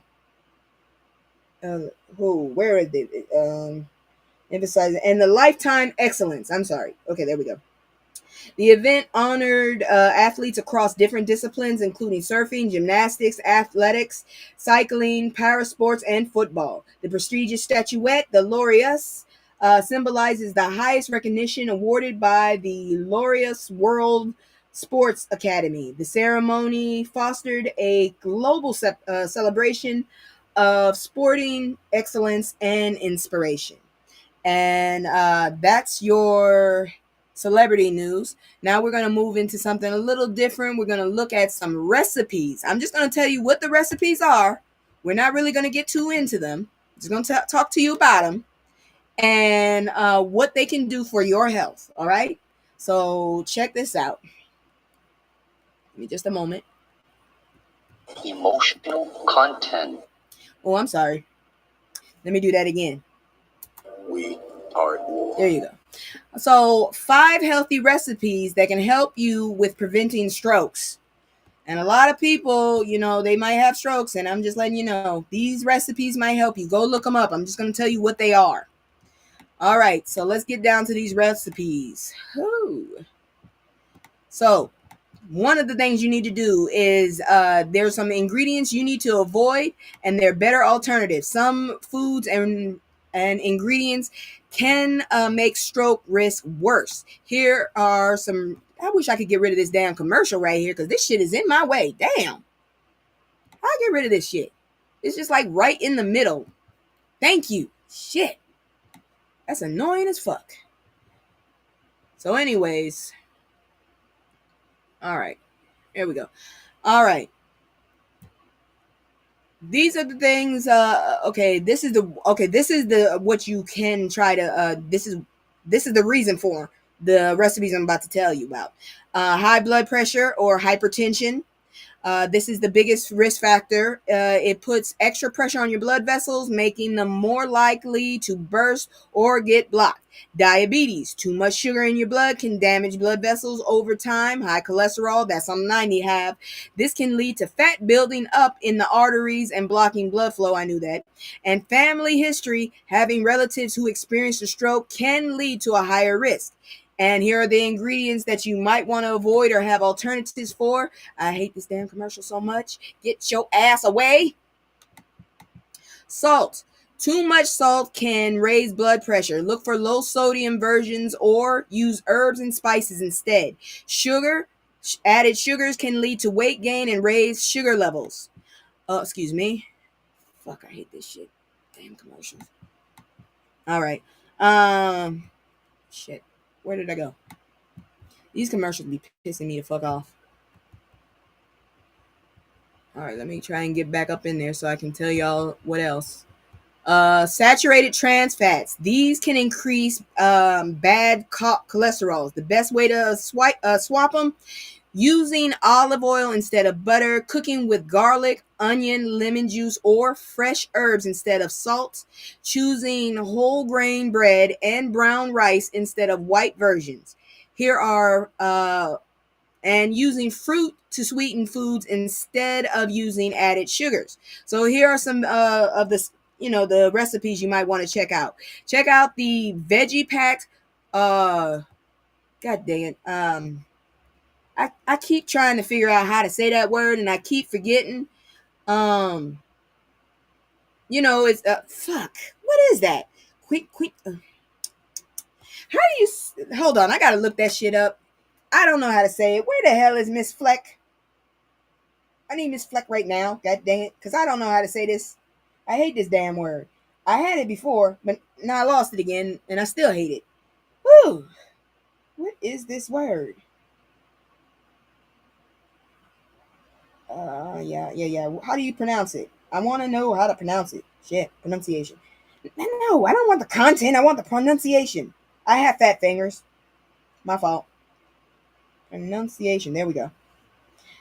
Quinoa. Okay, there we go. Quinoa. Okay, so veggie pack quinoa bowl.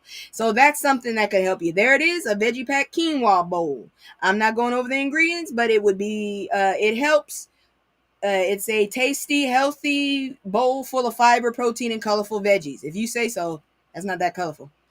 Another one, baked salmon with garlic herbs. This heart healthy dish is rich in omega-3 fatty acids, which are great for the brain. Right there.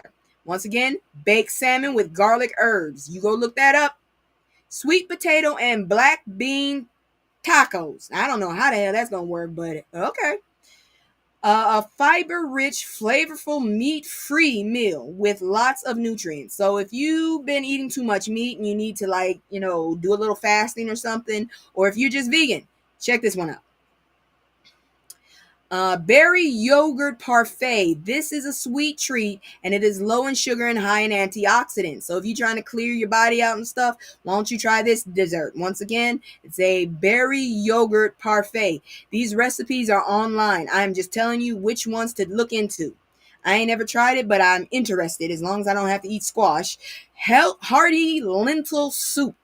A warm and comforting soup that's great for your heart and full of fiber.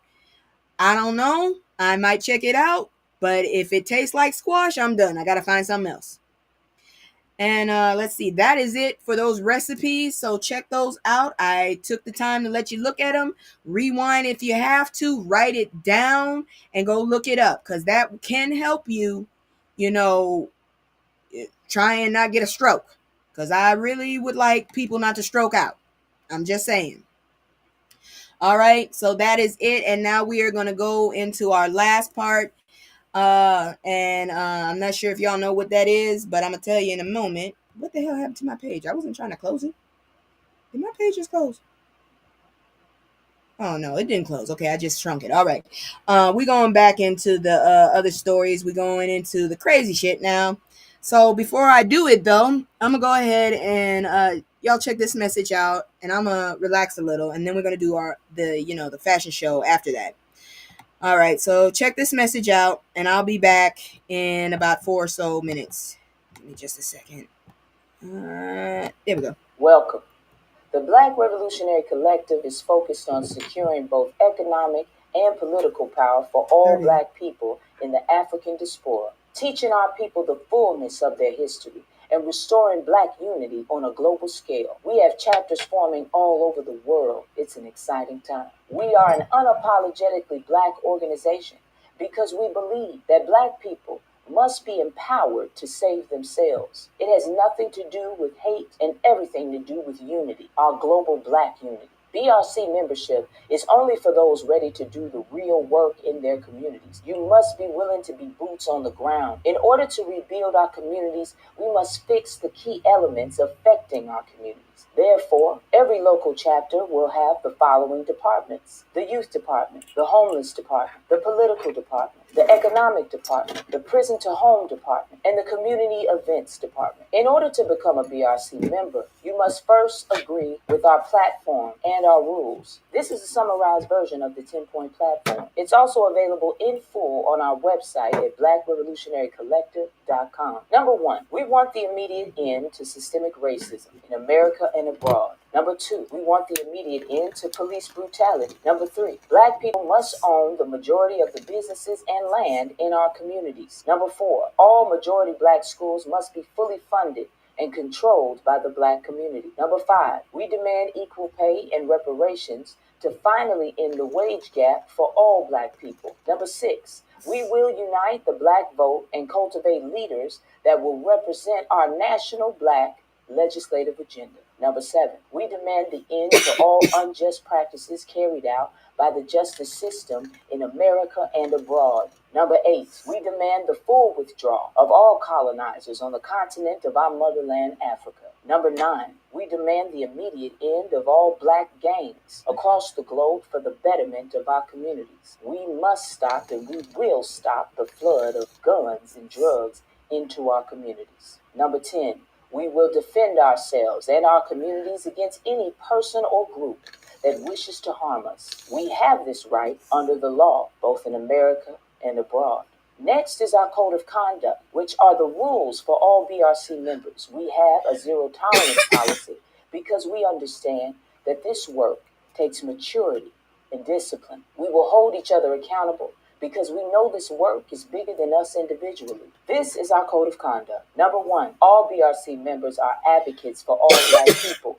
We will leave none of us out of our Black liberation. No matter your socioeconomic level, education level, religious beliefs, or sexual orientation, we will not allow our differences to divide us. All BRC members must treat each other with respect at all times. Disrespect, harassment, or violence of any kind will not be tolerated. We will be the example for our community to show the positive results of our Black unity. Number 3, BRC members cannot have narcotics or alcohol in their possession while doing BRC work.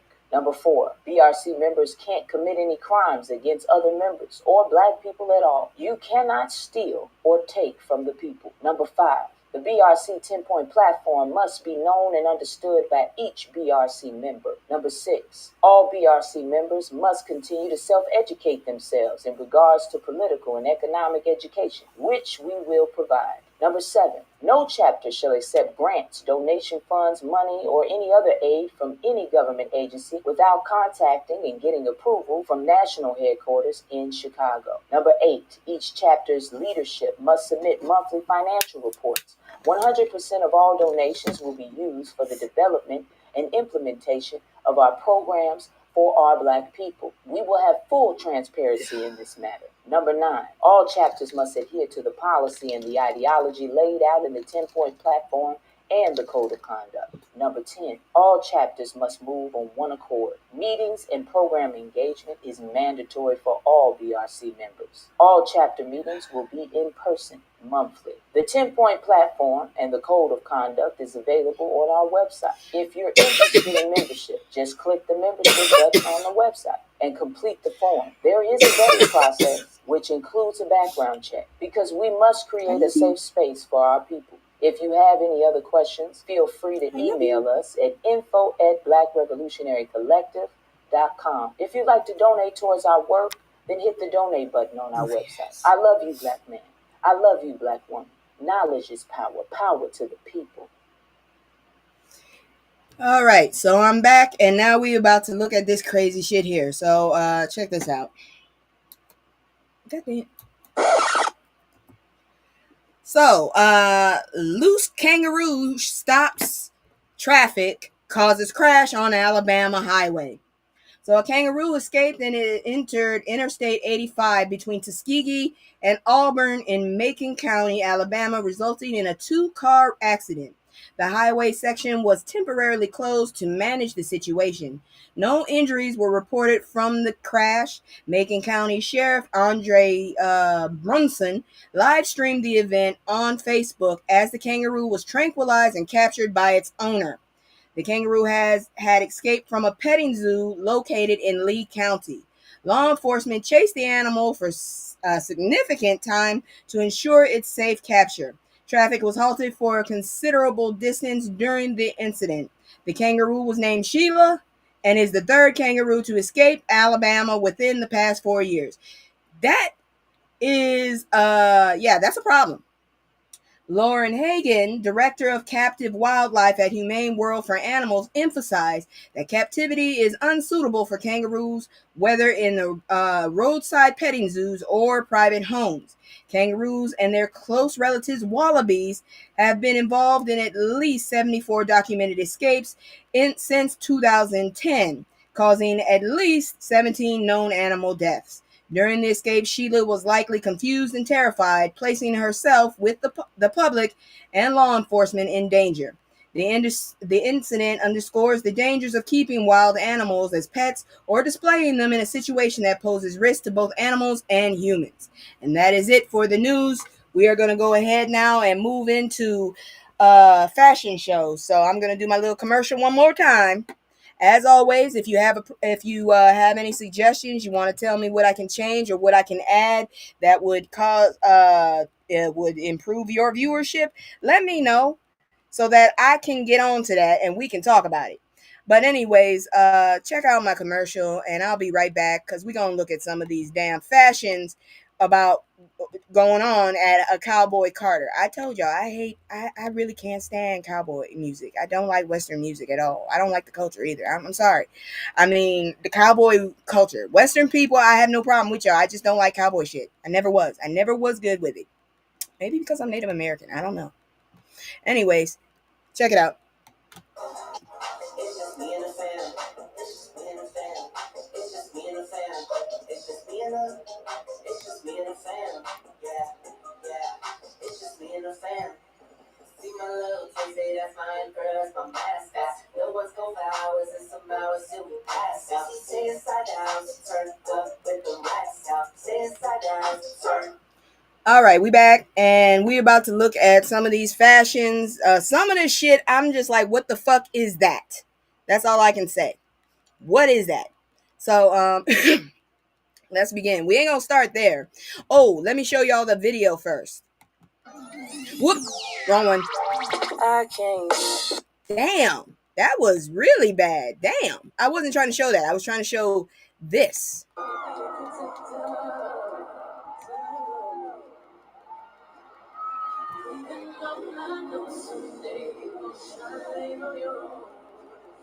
We're used to seeing Blue Ivy on stage. She's showing off her best dance moves, performing alongside her mother since 2023's Renaissance tour. But now, 7-year-old Rumi is getting her time to shine, appearing with her mom and big sister on the opening night of the Cowboy Carter tour at the SoFi Stadium in Los Angeles on April 28th. Rumi took the stage in a gold dress and cowboy boots, of course, during a performance of Protector. The youngest Carter daughter was all smiles, embracing her mom on stage as her big sister danced behind them. Although there were thousands of people in the audience, Rumi soaked up every minute of the attention.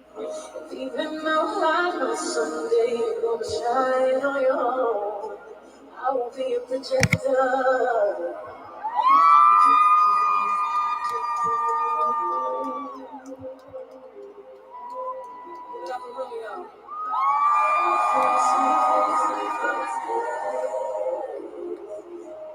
Fans were blown away by the adorable video. Rumi has been ready to clock in since birth, honey, wrote someone in the comments.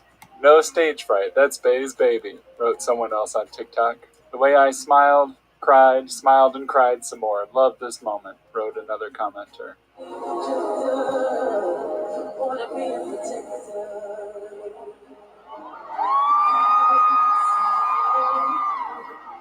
Thanks for watching and stick with the root. All right, let's look at some of this. Let's look at some of this fashion. What the hell is this? Seriously, this dude went like a human cow. If you don't get your ass on, that is not fashion. That's just biology. That ain't right. That just ain't right. All right. Next, we got Kelly Rowland. Of course, she gonna come up and slay. So we're not gonna be here too long. Let's look at this real quick. Look at some of her fashion. All right. I kind of like it. It's all right. It's all right. Okay. Is that a skirt? I can't tell. Either way, I don't know who the hell that country person is. Either way, she is feeling it, I guess. I don't know. I'm it's not for me. I promise you that much. It's not for me. I don't like that flag right there in the corner. None of that. Anyways, then you got, let's see here.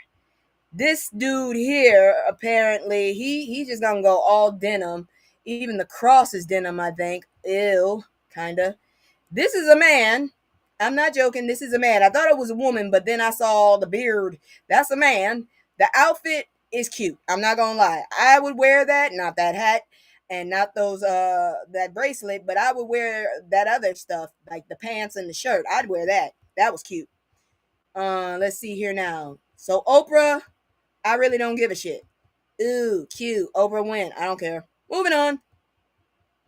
So this woman right here, I don't like it. I honestly don't, because one, no.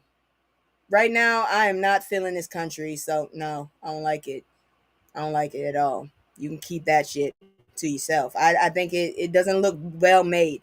Now these people right here, I'm thinking more of George Clinton than I am Cowboys.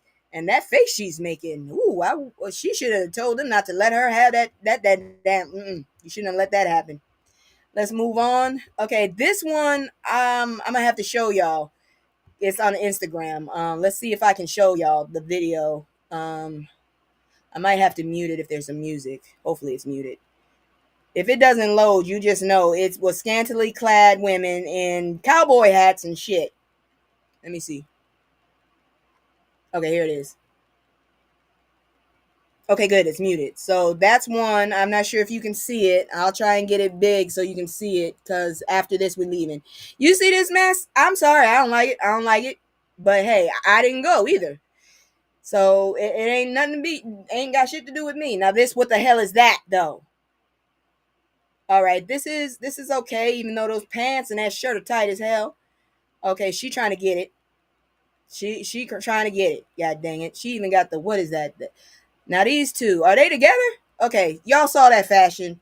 People are getting creative with this shit. But that's it so far. I'm telling you right now, I don't understand any of that. But that's what's going on at the Cowboy Carter. Oh, wait a minute. I thought I was done. Is there some more fashion? Let's look at this. Before I Okay, all white ensemble. Is that Lizzo? That's a Lizzo. God dang it! I guess she went to the thing too. As my mother said, if you got it, flaunt it. Damn, is that all her hair or is that a wig? I don't know. She still looks the same, which is good. It's a cute outfit. I just hate that fucking hat. And I just don't like cowboys. I don't. I've never been. Like, my mom gave me like all those little things, and I was more interested in the what you call it? The what you call it? The what is it called? The I was more interested in like the army, the navy ones. But anyways, that's it for tonight. Thank you so much. My live is about to end. I love y'all, and without y'all I'd be nothing. Take care, and I'll see you Sunday or maybe sooner. I don't know. I can't stay. No, I always gotta go. Playing house, this ain't a home with my soul. On the road, I can't stay. No, I always gotta go. Playing house, this ain't a home with my soul. On the road.